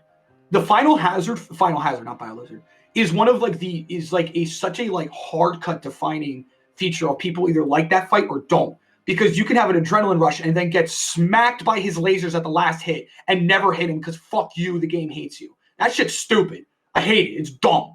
Okay? But the only thing you have to do is go straight at the giant hit me here button. Even though it doesn't tell you how to control supersonic, even though, and to be fair, Tails or one of them does straight up say hit the giant thing and don't get hit. It's clear what I'm doing. When Sonic suddenly decides that he's going to go into a 2D section with the Wyvern and dodge the missiles that are coming at a 3D environment, or the night fight with the Beyblade that I suddenly have to parry, which again, in retrospect, you see this Beyblade running around, you see the line of sight that straight up just shows you where it's going. So, you know, eventually you should be smart enough to figure out what you're supposed to do. I get that. But when you give me a time limit and I'm going to feel forced, I'm going to have to beat this thing as fast as I can because of my time limit, I don't really get it a chance to enjoy it. Now, that's a great argument against Adventure 1, 2, Hero Shadow, and a lot of other supersonic boss fights, as they should be, and that's decent. That's not decent. It is not legal. What was the word? Legitimate criticism, and I won't argue that. But when you throw it feels like they threw so much at you for the sake of it being anime cool shit, which is what Sonic should be. But there's a fine line, I feel like, where it's anime cool shit and just throwing shit at you. Great example. At me, though. Hold on. Great example. Why does the fourth fighting type just become a bullet hell? Like, you're supposed to destroy those. You're supposed to destroy those turrets shooting you. No. Not the actual true final boss. The final boss shoots like these turrets at you, and multiple times I just literally like clip through them and just beat up on the guy. I'm gonna give full context. I maxed all of my stats before going into the final fight. Wow. So the actual Titan was like a 30-second joke fight. Yeah, which is also a great point of that's dumb. Even without any upgrades, it's super fucking easy. Like, I would dare say that it's borderline a quick time event because all you need to do is just attack. Events. All you need to do is just like attack the things that are firing the like little yellow bullets, and then you'll enter in like some parry section, which will destroy all the other things, which will leave them open. Lather, rinse, repeat for the rest of the fight. Yeah, I do think the actual Titan the fourth Titan is the weakest. Yeah, absolutely. Not only that, but go ahead. I was gonna say, do we want to start getting like closer to talking story things? Okay, well, let me make my final comment about the fourth boss. We'll talk about the final boss, and then we'll start complaining about the story. Yeah. The fourth boss, once again, just like the first boss, I kind of just clipped the fuck through it. Like I literally just went through the turrets and just started beating up on it, and then realized later I wasn't supposed to do that because the bullets bounce you back so fucking far that it's obnoxious. Now I get it. Hold X to win. I even said the auto combo does it for me, so who cares? I get that. But it's just like the final hazard fight where I just want to hit the guy. Stop fucking hitting me at the last goddamn second. Also, weird performance issue, which this game has a lot of, or at least to me on the Xbox. Why, like, during the Wyvern fight, it happens during all of them, but the Wyvern fight's like the biggest, like, fuck you, is you fight the Wyvern, you hit it enough times, it fades to black. Then the Wyvern shows missiles at you, do a quick time event, it hits you you hit it back with its missiles, right? You gather them all up and throw it at them. Fade to black. So you unfade, it's chasing you, you have to do another quick time event, you then throw it into a mountain, fade to black. Like, what the fuck? What am I doing? A little disconnected in that regard. All right, now you guys should start complaining about the absolute stupidest final boss in a Sonic game. I gotta go pee. I'll be right back. I'm not missing anything. Here's the thing about that final boss though, is that you can completely skip that entire fight before it even begins. You can literally fight the fourth Titan on hard, and then the fucking Galaga boss fight pops up. You can pause the game, change the difficulty to normal. The game will ask you, are you sure you want to do this? You'll skip the fight with the end, and you can say yes, and you'll completely skip the fight. I mean, I kind of respect that if for no other reason than, and this is, I think, going to be the crux of Brent's complaint a lot, is that it's a different gameplay style, but it is a different gameplay style. I personally, I don't know. I don't think it's the best final boss in any Sonic game by, a lot. I do really like the fight with the end. I think it is very almost near-ish, and it's like, here's a fuck you, almost like, different. Here's a fuck you gameplay style that we've introduced for a couple mini games. You're fighting a god to have fun. I love how every single previous Sonic game had the problem of the final boss. The final bosses in most games are supposed to be like a test of all the skills you've accumulated thus far, right? Not in Sonic games though. The supersonic fights in other Sonic games have been like an entirely different gameplay style, which, to be fair, it made them hype, it made them more exciting, which is cool, but it's not like your skills aren't being tested. The same skill that you've built throughout the rest of the game. But here is one Sonic game which finally has a supersonic gameplay style that is used throughout the game and uses the exact same combat moves that you are using when you're regular Sonic. All right, cool. But we still have a final boss that is a completely separate fucking gameplay style. Yeah, granted, you've used it in the past, but even still, this doesn't feel like an accumulation of all the skills you've like attained from the rest of the game, you know? Yeah, that's a fair point. I don't think it's like very the best or super innovative. I do think it's cool. I had a lot of fun with it just because I like that kind of game, and it was really easy, all things considered. Like, it was not a very hard fight. I mean, it was fine. It worked well enough, and it was fine to play. I just have a problem with it conceptually. Like, you have so many fucking hype. You have so many fucking hype encounters in this game, and then you end it with that? Galaga? Yeah. Hello? No, more like Ikaruga. I never played Ikaruga. I've heard that comparison being brought up, but I've never played Ikaruga. It's the colors not hurting you. Yeah, because it's the color thing. Yeah, but yeah, I think again, I don't think it hurts the game because it's fun enough. It's not hard. It doesn't overstay its welcome. But yeah, it's definitely not as hype as the supersonic bosses at all. I mean, everything from the bosses being weird and easy and just lame, and the story being really, you can tell they like completely ran out of time in the last couple like hours of this game. They really started. Hold on. Before we get there, I have a great segue because I didn't get to talk about it yet. One, it's fucking stupid. There's nothing more to say. I don't like it. But this is a great time to then segue into the story. So hold on a sec. Okay. Point number one. Why is the end is described as this absolute unbeatable force? Why does a computer virus shoving itself into it, or a AI shoving itself into it, just kill it? Yeah, how does Sage kill it? What I thought was going to happen was that Sage would like trap herself in cyberspace to seal it again. That's right. I thought they were going to do like a Sonic 06 Blaze scenario where like they seal themselves in another dimension with the evil god demon. I think the stuff with the end is the weakest part of the story. I liked the idea of it being like a twisty. I mean, it wasn't much of a twist, but I like the idea of like the tutorial voice that you hear being the villain and leading Sonic to free it. I thought was cool. Another Shadow of the Colossus idea. Yeah, the actual like entity of the end is kind of just underwhelming giant space rock. Here's how I would fix it. Just make him fucking Amino Sagiri from Persona 4 and just make him eyeball. Okay, fucking solved. Hold on. I'm still not done roasting this shit yet. Because we're still talking about the end. Why do the ancients piloting these 4 mechs that they created and know how to use can't beat it, but then we suicide into it and it dies? Did I miss something? Why is it more powerful now? Also, why does the gun, when you fight it as a Titan, shoot like these giant explosives at you, right? Like this like super railgun shit, and then suddenly it's an automatic gun when you become the Galaga machine. Okay, and now we're gonna get into the real shit. You guys can complain about Sage all you want. I'll save that for later because I got a lot of shit to complain about.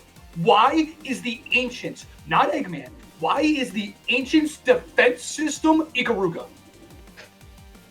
You go up to the computer that the Ancients created, and to hack their system, you have to play their fucking minigame of Ikaruga. It's Bentley's Hack Pack, baby. I love Bentley hacking minigame. Why does the Ancients... It's a different gameplay style minigame. There's no lore to it. I mean, I think the idea is that you're it's not... Like in lore, it's not fucking Ikaruga. I think that's just a gameplay thing. Yeah. No, that's so stupid. Anyway, why is there a giant pinball machine in a fucking volcano. They created it. That wasn't there. Because it is the world of Sonic the Hedgehog. For some reason, pinball is just like a force of nature Sonic that you described can it never himself. escape from, Civilization. and will form naturally, whether you like it or not. Sonic says it himself. Civilization's love for pinball transcends time. Now, then this is a great segue into fuck the entire tone of this game. We're supposed to take this as super fucking serious and melodrama as a motherfucker, and we got pinball. I mean, I don't think necessarily. I mean, Sonic's attitude I think it is needed never more really of the pinball different. moments, honestly. I think it needed more of it. Yeah, I think the game, it very clearly wanted to be very melancholy, and I think it succeeded at that. Like, Sonic is not a very melancholy character, so of course it was going to have plenty of moments where he says jokes, where there's something weird or goofy or not very specifically like melancholy. The melancholy comes from like the atmosphere, which I think it did. Fucking just the way I don't know how to fucking describe the atmosphere, the way the game feels, the way cutscenes are, the way the music plays with the cutscenes, and that builds towards. I think that helps build towards making the Titan fights with their like super good music way more exciting. I guess, but it's a massive juxtaposition between the rest of the game's vibe and those Titan fights. Let me tell you. I agree, but then the biggest problem with that is then we go from a super low to a super high back to a super low. I mean, I don't know. You said that it makes the rest of the game boring. I'm gonna be honest. Most of my enjoyment, after the game ended, really came down to I really enjoyed being done with a boss and then going into the next island, getting dropped there and getting to run around and explore, knowing that I'm working towards another one of those. That kept me going a lot. It kept it very exciting and fun. Okay, then what about the characters? The Sonic's friends are not the worst, but the most boring they've ever been. First off, hold on. I'm not done yet. First off, this entire game's premise is just secret rings with the whole Sonic taking the corruption onto himself. It's just the flame, which is fine. They want to reuse it. Okay, whatever. The game's been going for 30 years. They're going to reuse story elements. That's fine. I don't care. What the fuck is up with these characters? Now, I'm going to bring up Tails as the best example because Austin thought it was funny, and that's fine because it is funny. But Ian Flynn bringing up how fucking scared Tails was during Force and how fucking stupid it was is just bringing light to the problem because he still isn't fixed. I mean, I feel like the idea is that this game is very clearly setting up the next Sonic game is going to be after a time skip. It's clearly setting up some transition for most of these characters. And I think that's why they focused on that with Tails. Because, it's clear, Tails' predicament in this game isn't his fault. It's nothing that he can do anything about. Right. And, he's doing fine. I can see why they went in the angle of exploring him worrying about his, inconsistent characterization. Which I think, I don't know, it read to me as hey, we know we fucked this up majorly 5 times.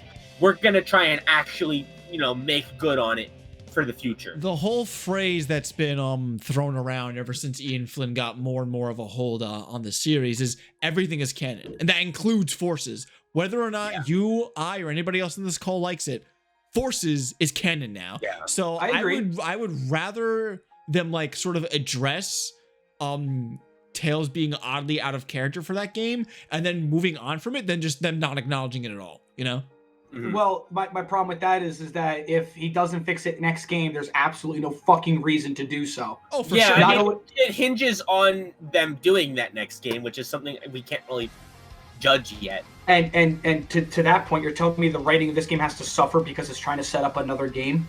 I mean, I don't necessarily think it suffers for it. Because then we get Knuckles.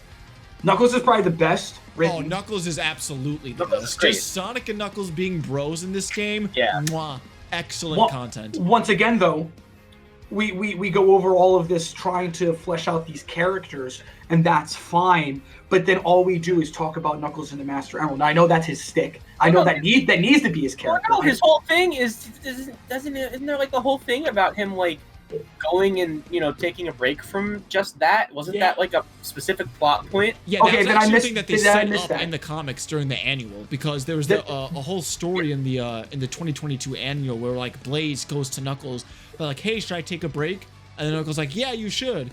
And then Blaze is like, oh, but don't you need a break? And it's like, no, you take a break first. My break can wait. You take a break first. Okay, then I apologize that I missed that. But then the problem I have with Knuckles then kind of extends into the Ancients, which I'll get to later. We get Amy. Amy's okay. I don't really got a problem with it. And I got nothing more to say because it's really doesn't really matters. My question is, did I miss something?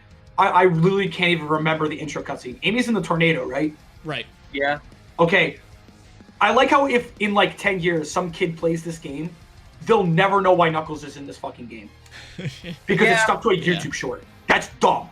Yeah, That's not in the game. They could just fucking put it in an extras menu. It's not that hard. They finished it a week after the game went gold, though. So shut up with your day one patches. I want to hear it. I do think they should have included the short as like an extra menu thing or something. Not like the game didn't have a day one patch anyway, like every other game nowadays. What the fuck is this excuse? Yeah, I think that's a fairly valid complaint, and that's like, it's not. I don't know. I don't think that's a massive effect because like most people have the internet. This short's never gonna go anywhere. There's no way some kid in 10 years is gonna find that. I mean, I'm sure it'll be documented enough. If they're anything like us, they will. Yeah. Well then let's move on. We could talk about Eggman and Stage last because I know you guys want to talk about it. I have a fucking bone to pick with two major things: the Ancients and the tone. Not the tone. Well, I do have a bone to pick with the tone of the game, but this goes back to the gameplay I was talking about, and I alluded to this earlier. Nothing in this game has a cause. Everything is an effect, and I'll give you a great example. Hold on, I gotta get my thought. Okay, so. There is a part of the game that we all know at the end where Sonic saves his three friends from the corruption and they're freed. Then they sacrifice themselves so Sonic can be freed. I'm okay with that. Only because it's just the Sonic 06 ending where Elise kisses Sonic. It's the same fucking thing where they all hold hands. It's the same thing. Again, reused story, 30 years of games, whatever, fine, I don't care. It's in character, whatever. How do they do that? Yeah, they don't explain that. How does Tails know that they can do that? How do any of them know? All Tails says is like, guys, we heard the voices in cyberspace. What voices? I think a lot of it is I like it's just a dumb contrived thing. Like I'm not trying to defend that plot point because I don't think it's a good plot point really. But I think part of why they glossed over it so much is because they knew it was contrived and just needed, I don't know, just I guess maybe didn't have the time to like rewrite it around that or like come up with something better.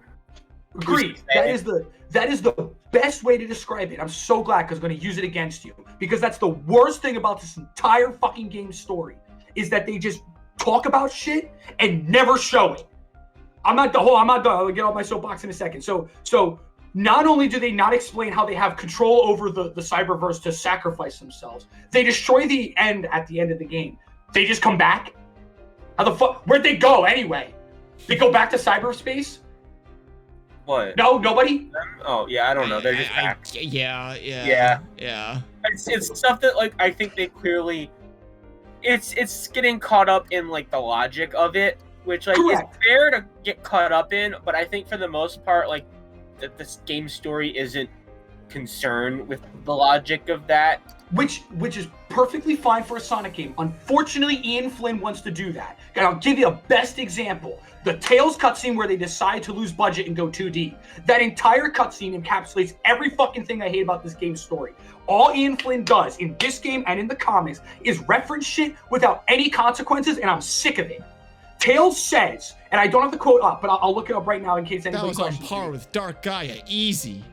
Yeah, Tails. Oh, not even that one. Which, by the way, that's going to lead into my point about continuity, because that means we take place on Earth, which has a fuck ton of questions. This but is Earth. We're going to ignore that. We're going to ignore that because this is my major point: is that it has Dragon Ball Z, Naruto Shippuden, Bleach, anime levels of power scaling. Tails says that this one artillery cannon has more power than the Eclipse cannon and the egg carrier. Now, the egg carrier, fine, sure. The Eclipse cannon, all 7 emeralds in that motherfucker. He even says, and that thing was powered by the 7 Chaos Emeralds. One cannon is more powerful than the entire fucking Eclipse cannon? No, that's bad. Yeah, you think that gun or the military or anything would, like, use that or confiscate it or study it or something by now? The reference isn't what pains me. It's the idea of, fuck you, stop liking A, like my new thing. Well, why should I like that new thing? Because, fuck you, I said the first thing was worse. Why? There's no excuse. There's no reason. I understand referencing the Eclipse Cannon as a name drop. That's perfectly fine. And I can see the comparison. And I understand the purpose from a writing perspective is that it's supposed to show you how absolutely stupidly powerful the Ancients are and how stupidly overpowered the End is. I get from a writing perspective, like if Frontiers was its own game, I see the writing perspective. Like I see the end goal. I see what Ian's going for, or whoever's writing this shit. I see it. But to say, stop liking this thing because this thing's cooler, and the only thing we have to go off of is it getting blasted by the End is just dumb. And it goes into my major problem with the whole thing again is that there's no cause, it's just effect. And I'll bring up a great example is again the references with absolutely no consequences. So if Dark Gaia is canon, which we've always assumed is canon, but we never really talk about it because it raises a lot of questions, and this is going to go into the Ancients, is that means the temples that make the Earth connect back together exist. Does that have anything to do with the Ancients? At all? Yeah, since the Chaos Emeralds came from outer space. Yeah, that was. Then the Emeralds come from outer space.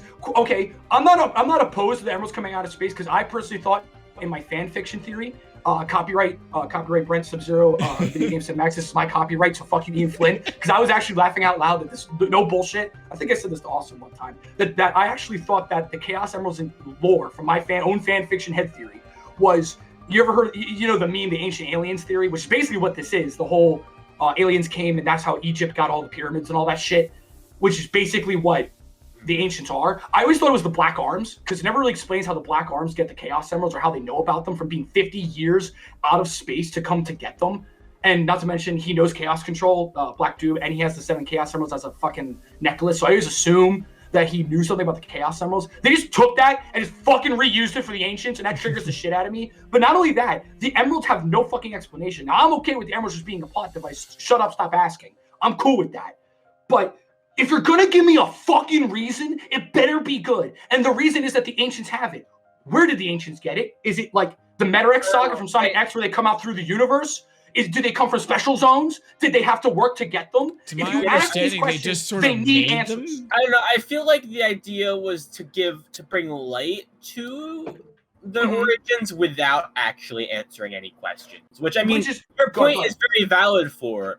Like they kind of treat it like they're answering questions, but they really don't answer any questions about the Chaos Emeralds. Right. All we know, the only answered question is that they came to the Sonic's planet from space.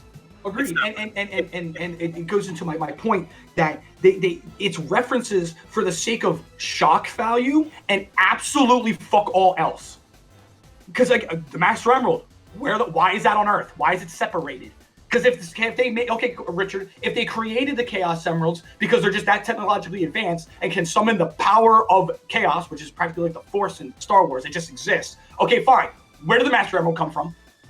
Well, the Master Emerald was originally on Earth, from what I understood from the I agree. cutscenes. But we still don't really know the origin of the Master Emerald. We don't have any answers. Like, right, and it's kind of weird that like this random rock from this random planet just so happens to have the ability to neutralize the power of these other random rocks from this other random planet. Yeah, right. And that's all it's good for. I'm okay with the mysticism, right? Like they're trying to keep it a secret, but then you can't make it a major plot point. You can't Give us more questions and not answer, because that just sounds. It's like a kid on. It's like me. It's like a kid on the internet trying to sound clever when they're fucking not. Like it's so triggering because they're going out of their way to. Why do the ancients look like chaos? Why? Explain what's because interesting Richard there. Because the answer is there's no fucking answer. It's because they want to make a reference. I think that is part of it. I mean, I do think the implication of that, the idea is that like the aliens looking like that is, I think, the reason chaos takes that form, is I think what they're going for. Okay, so what you're saying is that chaos is a force of nature, like chaos itself, right? Like chaos is the living embodiment of the emeralds, right?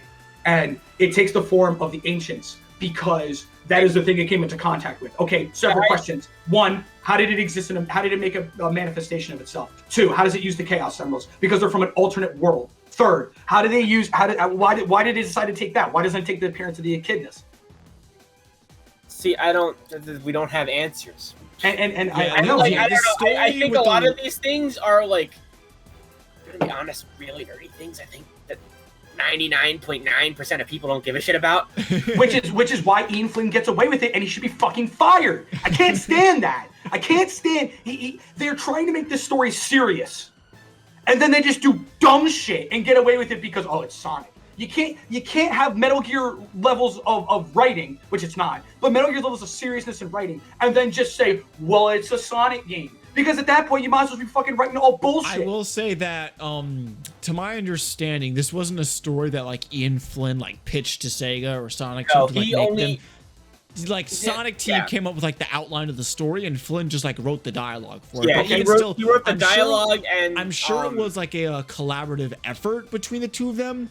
Which is like you can tell which decisions in this story are like Sonic Team decisions and which decisions are Ian Flynn decisions. Yeah, as far as we know, like he's mostly responsible for just the dialogue, and like again, he did not have a say over the like whole plot of the game. I think a lot of your complaints here, probably to some degree at least, I know you have a problem with Ian Flynn in general, but I think if Ian Flynn got to just be the writer and pitch the entire story and like have control over the story as a whole, I think some of these problems would not exist. Would make all the Eggman and Sage stuff way better, but we'll get to that.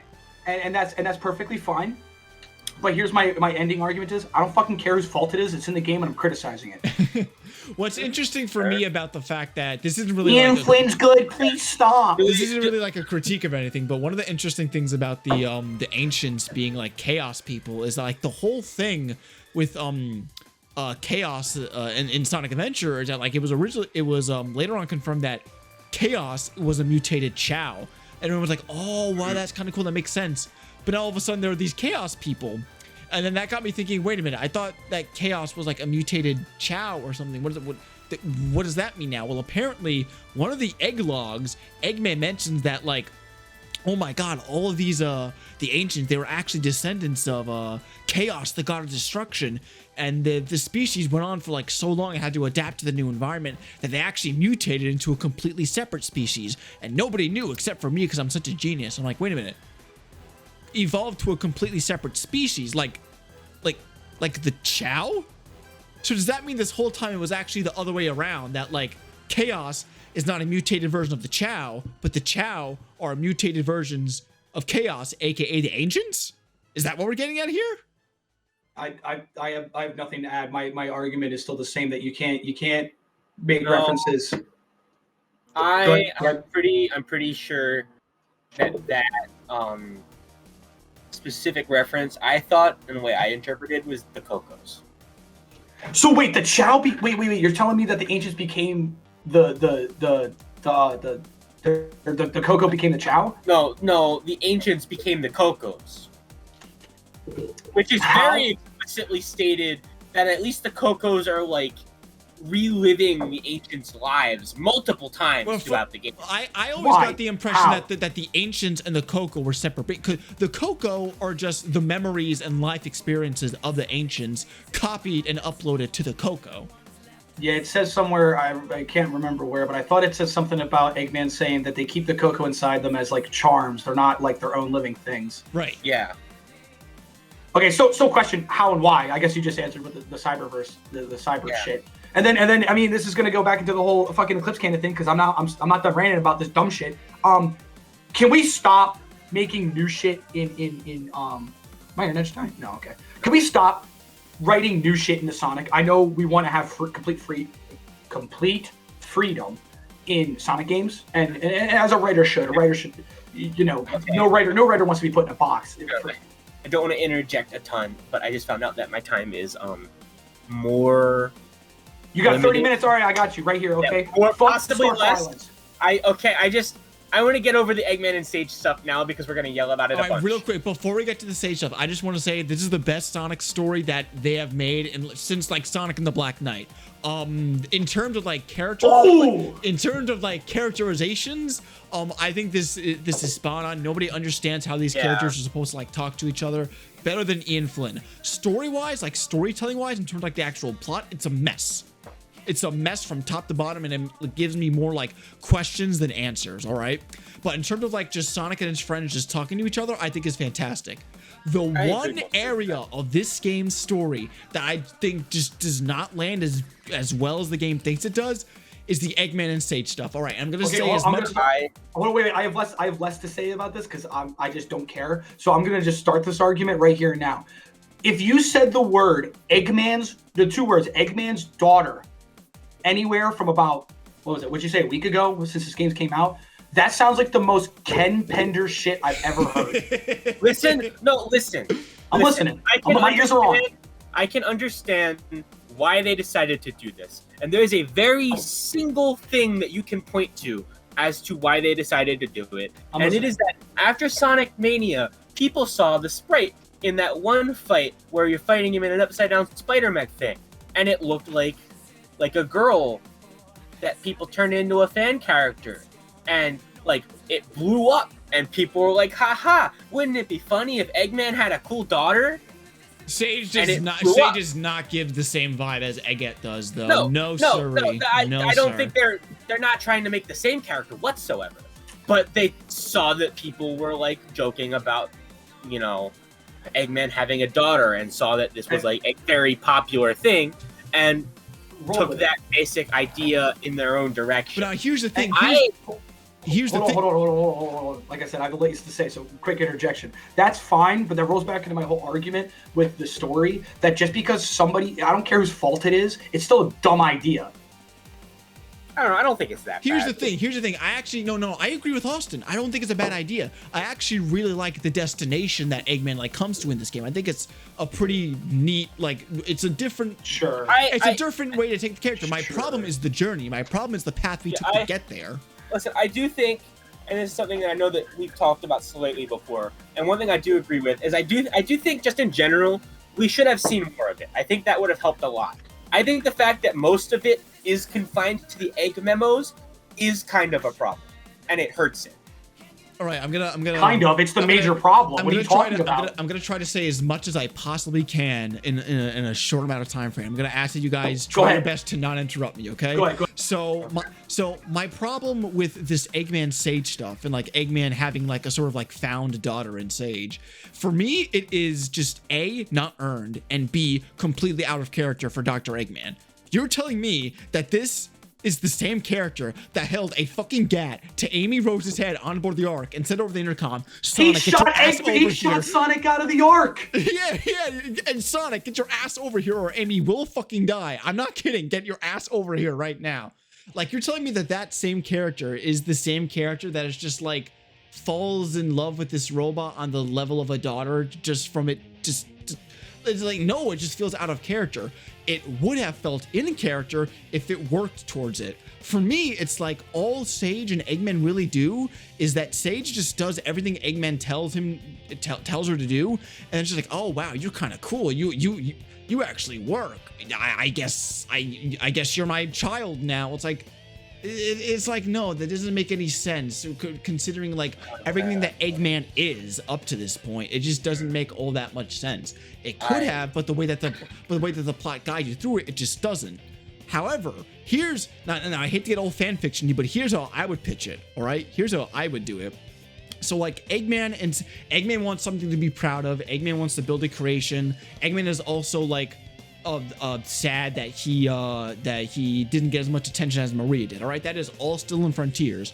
But however, while he is like going through all that stuff with Sage wants to keep Eggman in the cyberspace to protect him from like the big like thing that's gonna happen, right?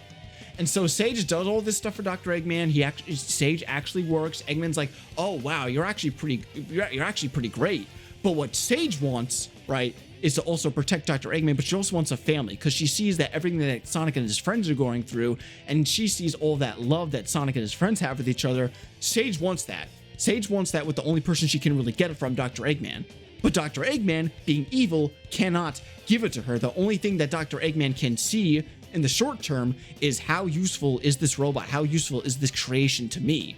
But as they like keep interacting, all of a sudden Eggman's thinking, wait a minute, do I like this thing? Is Sage giving me what I sort of like always wanted? Okay. But now, wait, hold on, I'm not done. Now finally, Sonic does all this shit. Eggman and Sage escape cyberspace. Then somewhere along the way in a conversation, Sage would be like, oh no, I had to trap you in cyberspace because I need to save you. Then Eggman would go, what? You were the reason I was trapped in there? You? Yeah, this whole time I was trying to have you to find a reason to get me out of cyberspace, but it was all you? You are fucking worthless. You are one of the worst pieces of things I've ever made. You wanted love and affection from me? What, because you wanted to protect me? No, you're terrible, you're awful, Sage. I'm going to reprogram you the second this is done. And then Sage would be heartbroken. Sage would feel terrible. And then Sage runs away. And then it's just Eggman and Sonic that are just together, that are just like, oh, I guess we gotta like find the Chaos Emeralds now and like stop this thing. And then Eggman's like, yeah, sure, whatever. Now at this moment, you start the final island, right? And you can collect all the tokens to talk to Sage and get more perspective how she's feeling. But you can also collect more tokens to talk to Dr. Eggman. And by talking to these two characters, you actually realize, Eggman comes to realize, wait a minute. Oh God. Sage is like the one and only creation that I gave free will that actually cares about me. Neo Metal Sonic, I gave free will. He tried to overthrow me. Omega, I gave him free will, but I locked him in a room and I want to be fucking dead. Sage is the only creation that he gave free will that is not bumbling, that actually does exactly everything that Eggman wants her to do and actually cares about him. Sage is the only character in this entire universe that actually cares about Eggman. So from the conversations with Sonic, he actually realizes, wait a minute. Oh God, I've wasted all the time that I've had with this. God, is she my daughter? I don't know. Should I apologize? But the thing is, Eggman can't apologize because he's Dr. Eggman. He doesn't know how to express his feelings because he's evil. So when the final moment happens where Sage is just like, Eggman, I have to leave you. All Eggman can muster to say, he cannot apologize. He cannot come with anything to say, but just, I understand. Go. Fulfill your function. Boom. That would have made that entire arc feel way more earned, way more in character, and way more tragic. Now, you ready for this? I'm ready for it. I it. disagree fundamentally, and I think your fan fiction is worse out of character than Eggman. You got to explain that to me, because I can't agree. Because one of the especially more so modern Eggman than the past, because in the past, every character in this franchise has been written fairly inconsistency. But one thing that they've made very clear with Eggman in the modern day, and sometimes it's played as a joke, sometimes it's not so much, but it's kind of played as more of a cute thing, especially in some of the more classic Sonic things, is that Eggman treats his robots like children, like family. So he cares for them immensely. The only one he does that to is Metal Sonic, but even then, with Metal Sonic, it's only to prove his own genius. Metal Sonic doesn't have emotions to share with Dr. Eggman. It's not a back and forth thing. You know? But with Sage, it is, because Sage has free will. Sage has emotions that she can share with Dr. Eggman. What about Orbot and Cubot? Because, Orbot and Cubot are victims of when they were written. Yeah, Orbot and Cubot are just bumbling imbeciles that Eggman has zero respect for. They're bumbling idiots, but they're victims of being written in that era of Sonic where literally everything was just a shitty joke. That's not an excuse then, because then why doesn't, if he cares about Sage, why doesn't this new rating care about Orbot and Cubot? Is he the kids that he beats? I don't understand. I don't know. I think a lot of it comes down to, the more evil, vain side of Eggman, where usefulness is clearly something very important. And I think they should have shown more Sage doing things to build that with him. I think they did not show as much as they should have.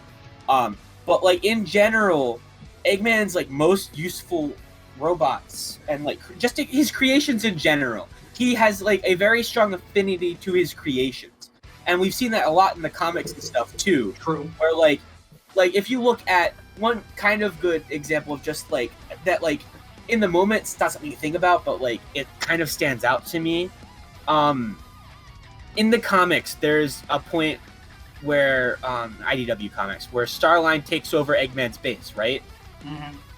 And Eggman uses one of his mechs. And like Eggman without baby. Yeah, without and part of it is the more cunning evil side of Dr. Eggman as well, like why he chose that mech. But like he knew to choose that specific mech for a very specific thing that it did. Like a very specific reason he chose that. And like the thing is that he very clearly cares for the things that he creates a lot. You see that. You even see some of that. Yeah, but not on the level of how he cares about Sage in this game, though. Not on that like, level. Again, it's more of like an extension of his genius. The reason he loves his robots and all of his creations so much is because it proves how much better he is than everybody else. Yeah, but like I don't know. It's tough because this is also somewhat something that they explore in the comics with Belle to a completely different capacity. Mm-hmm. I mean, Belle was a Mr. Tinker creation.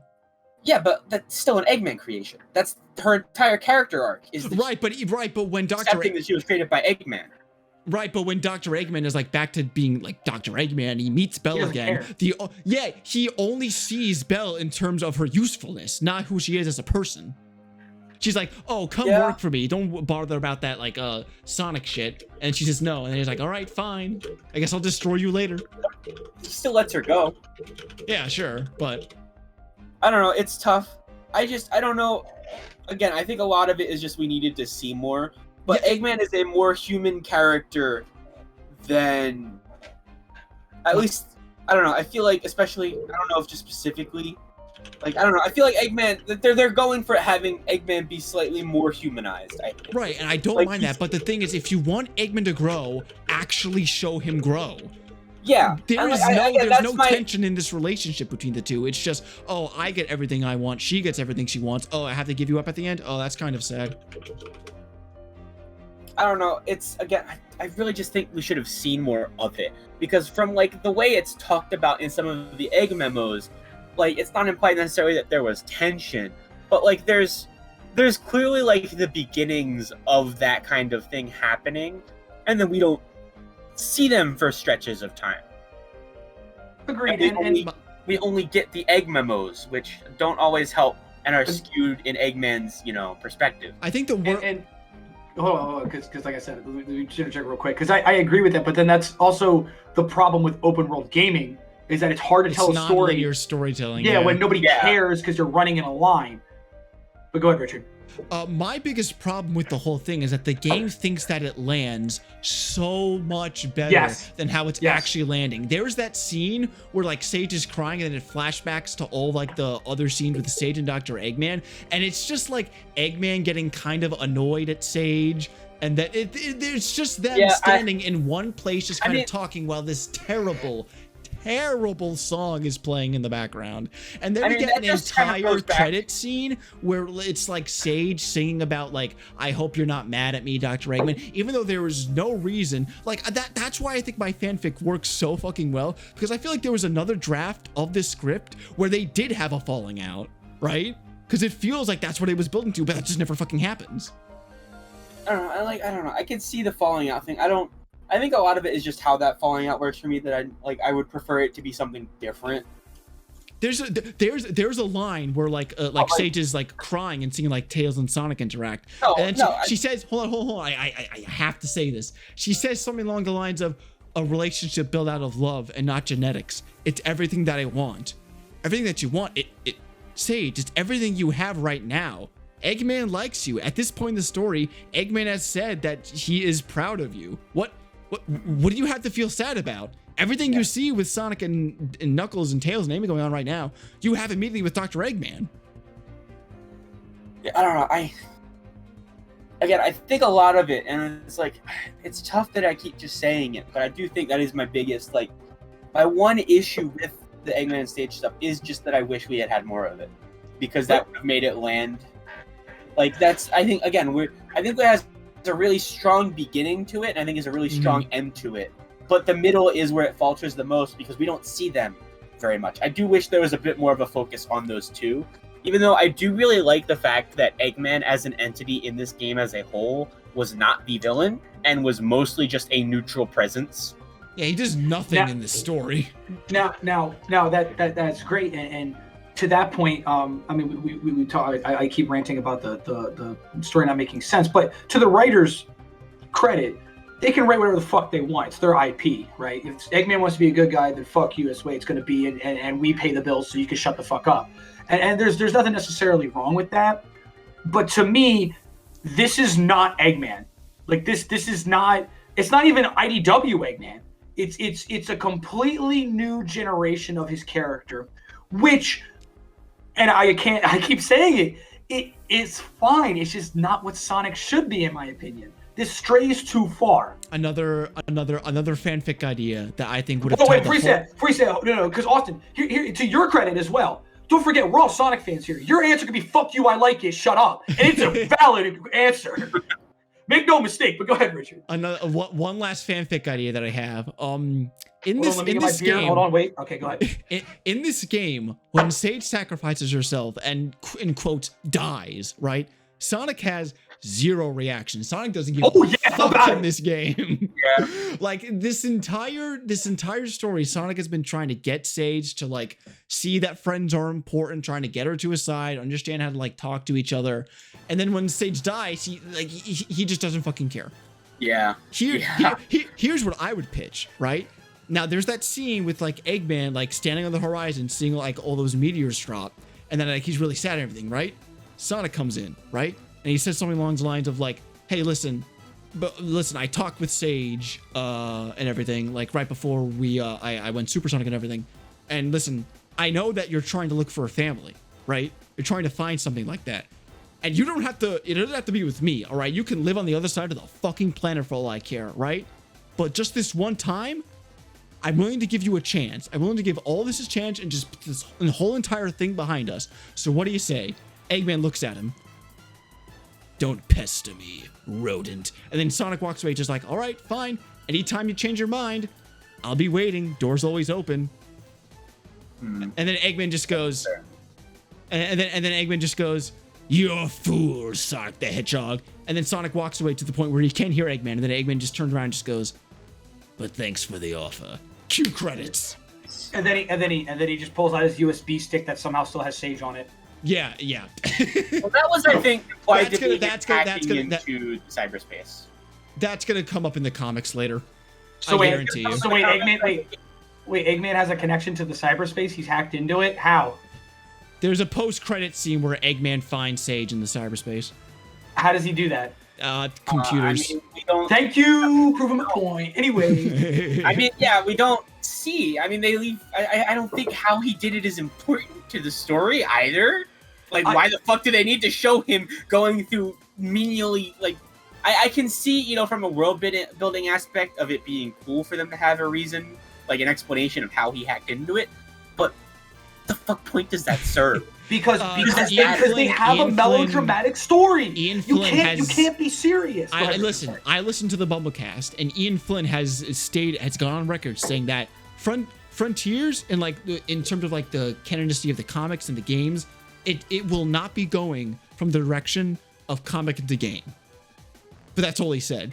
So therefore, my theory is that it's going from game into comic. The missing threads in Frontiers are going to be followed up on an IDW. That's dumb. Yeah. I don't know. I do kind of like the thought process of like the comics being more explicitly like connected. I love that too. Possibly existing in one canon, I think is cool. I think it's cool canon, that we got a baby. mention of Tangle. some of the things that are mentioned in canon And are weird Styx. fucking, though. Styx is Styx- canon to the modern Styx is timeline. What does weird. this mean? I don't know. I What does really it hope. mean? I really kind of hope that they do some weird bullshit where it's like Styx from the Boom canon, like interdimensional, whatever. Because there was that one comic back when it was still, Archie. Yeah, Worlds Where Unite. like where Styx and company during the Mega Man crossover were just like fucking traveling through Styx places. and Mega Man X. Yeah, it was just like no, but like there was like a comic that focused on Styx and like a couple like it was like two other like joke characters from the Sonic Boom world where they were just like traveling between dimensions and like the two aside from Styx were like scarred by the experience. I think it'd be funny if they like bullshit that into like obviously not just being canon, but like take from that and like, oh, Styx is just somehow here by like teleportation bullshit or something. Like Styx All is right, a massive it's like funny. conspiracy theorist, so she could be talking Yeah. about like ultra dimensions and like I do- I've seen you in ultra dimension, Sonic, and Sonic's like, okay, whatever, that's weird. And I do think Styx is a fun character, and her being canon is just a net positive for the overall like group of characters in the Sonic franchise. Like, I think there's a reason that she's the only part of Boom that still gets any acknowledgement. I'm interested to see where it goes from here, but I And- guess and we'll that's have to wait for fine. the comments. You know what? Go ahead. No, go As you ahead. said, you know what has bigger, weirder implications that's mentioned and is directly canon now as a result of Frontiers? Earth being a thing, Dark Gaia existing. No, I mean that was a mainline Sonic game, so no.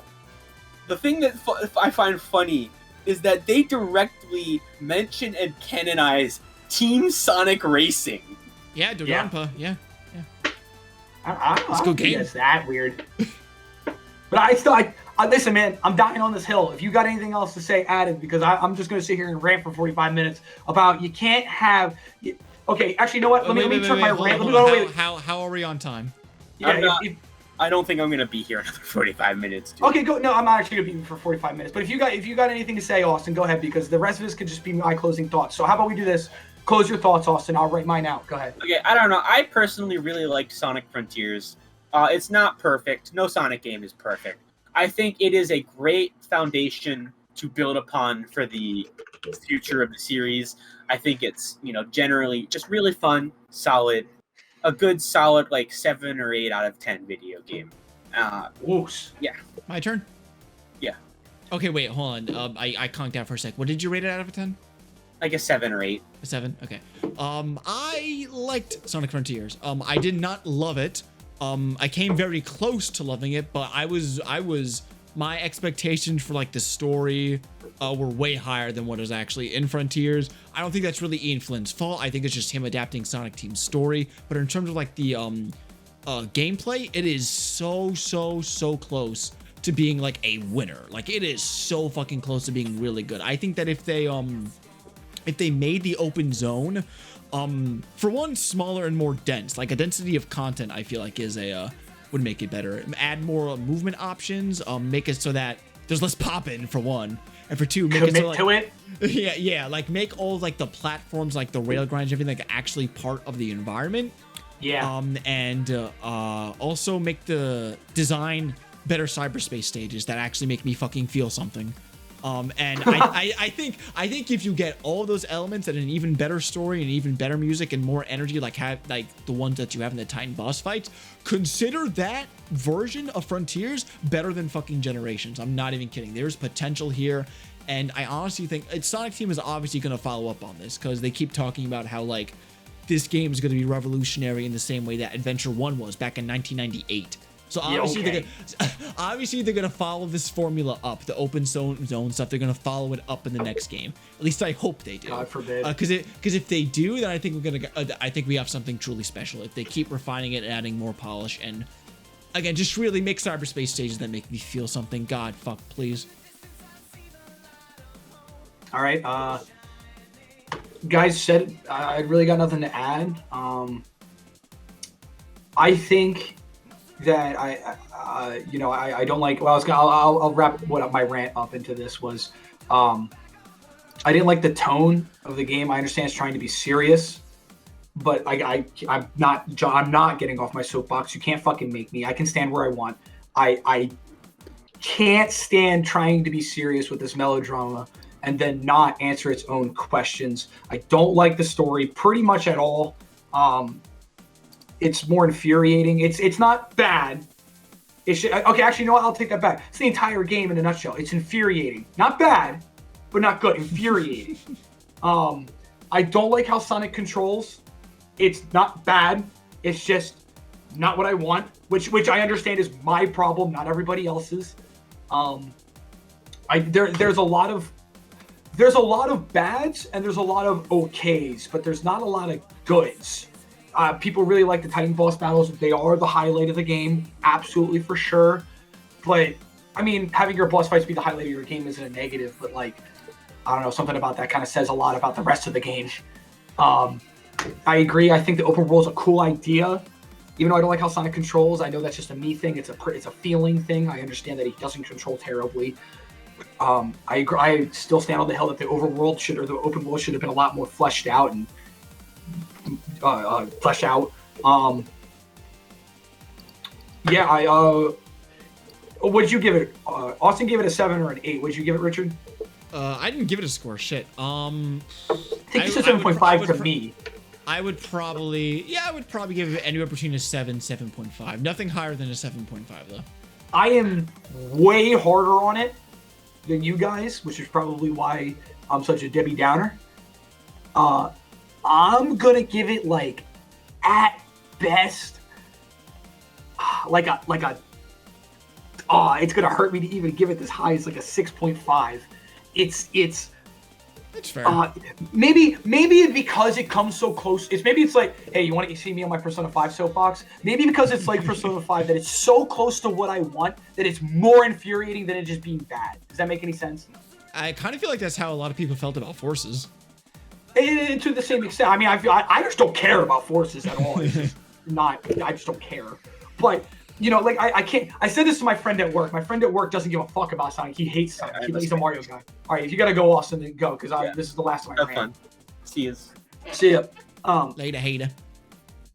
The end. My friend from work told me once that he does not like Sonic, and I told him that it's a great Zelda clone, but it's not a good Sonic game. And he said, "That's great. I hate Sonic," and I think that's a really good marketing point. Unironically. It's a Sonic game for people who hate Sonic. Who don't like Sonic. Yeah, exactly. And do we really want to go there? And then I kind of wish Austin was here for that argument or this comment. I want your opinion on it. We can end on this. Is, do we want Sonic to continue this? And if so, will it be the main formula? Will this replace Boost? Or let me rephrase that. Not will it, should it? Here's the thing. Again, I think that if you have the open zone idea and you have all that freedom, I think it would be fine as long as you keep improving the cyberspace stuff. Because if you have the cyberspace stuff, you have the open zone stuff, you have both of those aspects of the game like pinned down to at the point that like they're really, really fun, then yeah, I think it would be fantastic. Like there is even an arcade mode in Sonic Frontiers where you can just play the cyberspace stages. And there are 30 stages in the game, the exact same amount as there is in Sonic Forces. So it's almost like you kind of get 2 games of Sonic Frontiers. Now, granted, a lot of the level designs, again, are pulled from previous Sonic games. But honestly, I think if you, like, cut the amount of cyberspace stages in half, cut the size of the open zone stages in half, and just make those parts of the game just, like, better design, just overall, I think you would have way better fucking Sonic games, just in general. Yeah. Interesting, because and it's so funny because I complain about the tone of the game, and I'm the guy that likes Shadow the Hedgehog, and I complain about the open world, and I'm the guy that likes the hub worlds in Adventure 1. But there's something about this game that I feel is I don't know how to describe it. No. Here, I can describe it for you. I can describe it for you perfectly. There are parts in this game. Yeah, no, because I totally get what you're saying. There are parts in this game, be it like the cutscenes or be it like the overall tone and just like mood of the game. It feels like that this is a Sonic game that got prescribed Adderall, because sometimes it could be so fucking wooden with its like delivery and tone and pacing. Right. We had this conversation about Sonic. It feels like as a whole, and as I feel about Ian Flynn as a whole is and I know we just has conversation based on the main writer. I don't give a fuck whose fault it is. It feels like it's trying to be cool and isn't cool. Now I know you like the boss battles, and they are cool as a concept. Fuck yeah, they are. But it feels like instead of trying to be what it wants, instead of being what it is, it's trying to be what it is. Wait, did I just say the same thing twice? What I meant to say is, it instead of being what it wants to be, it's trying to be what it wants to be. No, I get what you're saying. I get what you're saying. And what I mean by that is instead of being edgy as fuck to where it's funny, like in Shadow, or serious like in Adventure 2, it's trying to be serious like Adventure 2, or trying to be edgy like Black Knight or Shadow. And I don't just mean the writing, I mean the entire tone and gameplay of the game. And you know, something about, again, it's so funny because I love the hub worlds in Adventure 1, but there's something so funny about how the open world doesn't, and we talked about how there's no real like set pieces like there is like, you know, in the Mystic Ruins. Not only the hub world's not big, like the Mystic Ruins has the jungle maze, it has Tails' workshop, you know, like there's like set points to where you're going. Right. And therefore is more condensed because of it. And that's because it's the leftover from the RPG era of the game. But it pains me that like, and I think this is something that doesn't have a right or wrong answer. This is something that's just going to be, it's going to be like 2D Sonic and 3D Sonic, right? Like it's just going to be this wall where you're in or you're out. And kids are going to grow up and like it compared to Boost or Adventure or 2D is, I don't think Sonic, if you said Sonic the Hedgehog, I do not think of an open world setting or gameplay. Does that mean it's bad or should not go in that direction? No, it absolutely could. I like Shadow the Hedgehog. Shadow the Hedgehog's not a Sonic game. But we're gonna sidestep that argument. What, you don't think Shadow the Hedgehog's a Sonic game? It's clearly a fucking Sonic game. Just with that. No. I mean in terms of gameplay, like it's the mission-based shit. Yes. Okay, but Sonic shouldn't be mission-based. It should be like Adventure 1, 2, Sonic 1, 2, where you just go through a level and get through it. No? I mean, yeah, but there are Team Chaotix and Sonic Heroes had a mission. I'm not getting into this debate. We've been at it for fucking 2 hours and 21 minutes by now. Well, the Shadows Heroes argument, we've been there for years. But I see what you're saying. But what I'm saying is that like they're what I mean is that the mission gameplay in Shadow and in Chaotix are a diversion of what Adventure already had, right? Like Boost is a evolution of the Adventure era, as much as I don't like it. This is a completely new generation of Sonic.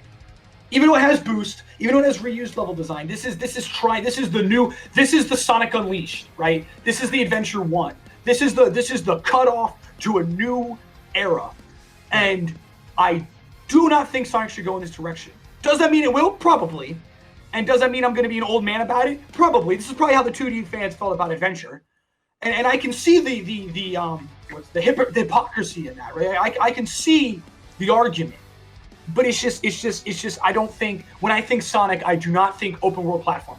And I don't think it should go in that direction. What I want to see, they probably will follow this up in the next game, but what I want to see, to your point about the like lack of set pieces, like Station Square felt way more intimate than anything in Sonic Frontiers. And lived in. Yeah, and lived in. So, but again, that's the point of Frontiers. It was supposed to be a lifeless area that lost its civilization millions and millions of years ago. So my pitch for Sonic Frontiers 2, or whatever they call it, would be that, all right, now fine, you finally go back to the mainland where the rest of Earth, where the rest of Sonic's world is, and you have these smaller islands that have like NPCs, that have like these cities that have cars running through them, that have buildings you can climb on top of, that have Tails' workshop that you can visit, that has like a Station Square part of the level or whatever. Like, make these open world sections smaller, still feel like levels, but feel lived in, feel more alive, feel like they have set pieces, and feel more Sonic-like. Mm-hmm. And then supplement, because like the whole like vibe with the open zone in Frontiers, it's like more relaxed, because, you know, it's more free, it's more open. You don't have a time limit, you're not trying to get to a goal. It's just like go off and explore. That's liberating, but that's also Correct. not as intense as previous Sonic games. But wait, hold on. You have the cyberspace stages, which give you Right. that same level of intensity. All right, cool. So improve on the open zone, make it more feel alive and lived in, and make those cyberspace stages, make them better designed. Then you have a winner, as far as I'm concerned, for the next Sonic game. Right, and I think we should just end it on that because I can't stress it enough. It's not bad. It's just not what I want, and I understand the futility in that conversation in that statement. But it's just you know, like I said, whether we like it or not, this is the new era, and I guess my The closing Flynn statement will be era, that baby. The Flynn era. yeah, okay. I think we're gonna end Hey, there. you know what? Actually, I take that back. If Ian Flynn actually got to fucking write and fix his Cowards Run I shit, Cowards Run I shit, Cowards Run I win shit. I'm too tired. Cowards Run I win bullshit, and actually wrote for this game, then maybe I'd have to be fine with it. As long as my hands are fine to rip the heart out of a Zeddy. I love my daughter. Exactly. That's why Other children like Orbot and Cubot, because fuck them, but you're cool. Whatever. Fuck you, Austin. You're not here to defend yourself. I'm talking shit. He is not. Talking shit. End it before. Hey, and another thing. No, I'm just messing. All right. Are we done? We're done. I gotta All right, pee anyway. and Again, with dude, I've that- pissed like a racehorse for And like with 2 that, hours. I am Roy McEaters. Video Game Cinematics, Sub-01948, Internet Personality. Love me, please. And I am Dio Mazu, except no, I'm not, because Dio left. And we will see you next time in 5 years when the next Sonic game comes out and becomes another Please don't be disappointment. overruled, please. We'll come back when Ian Flynn's fired. Jesus Christ, this series.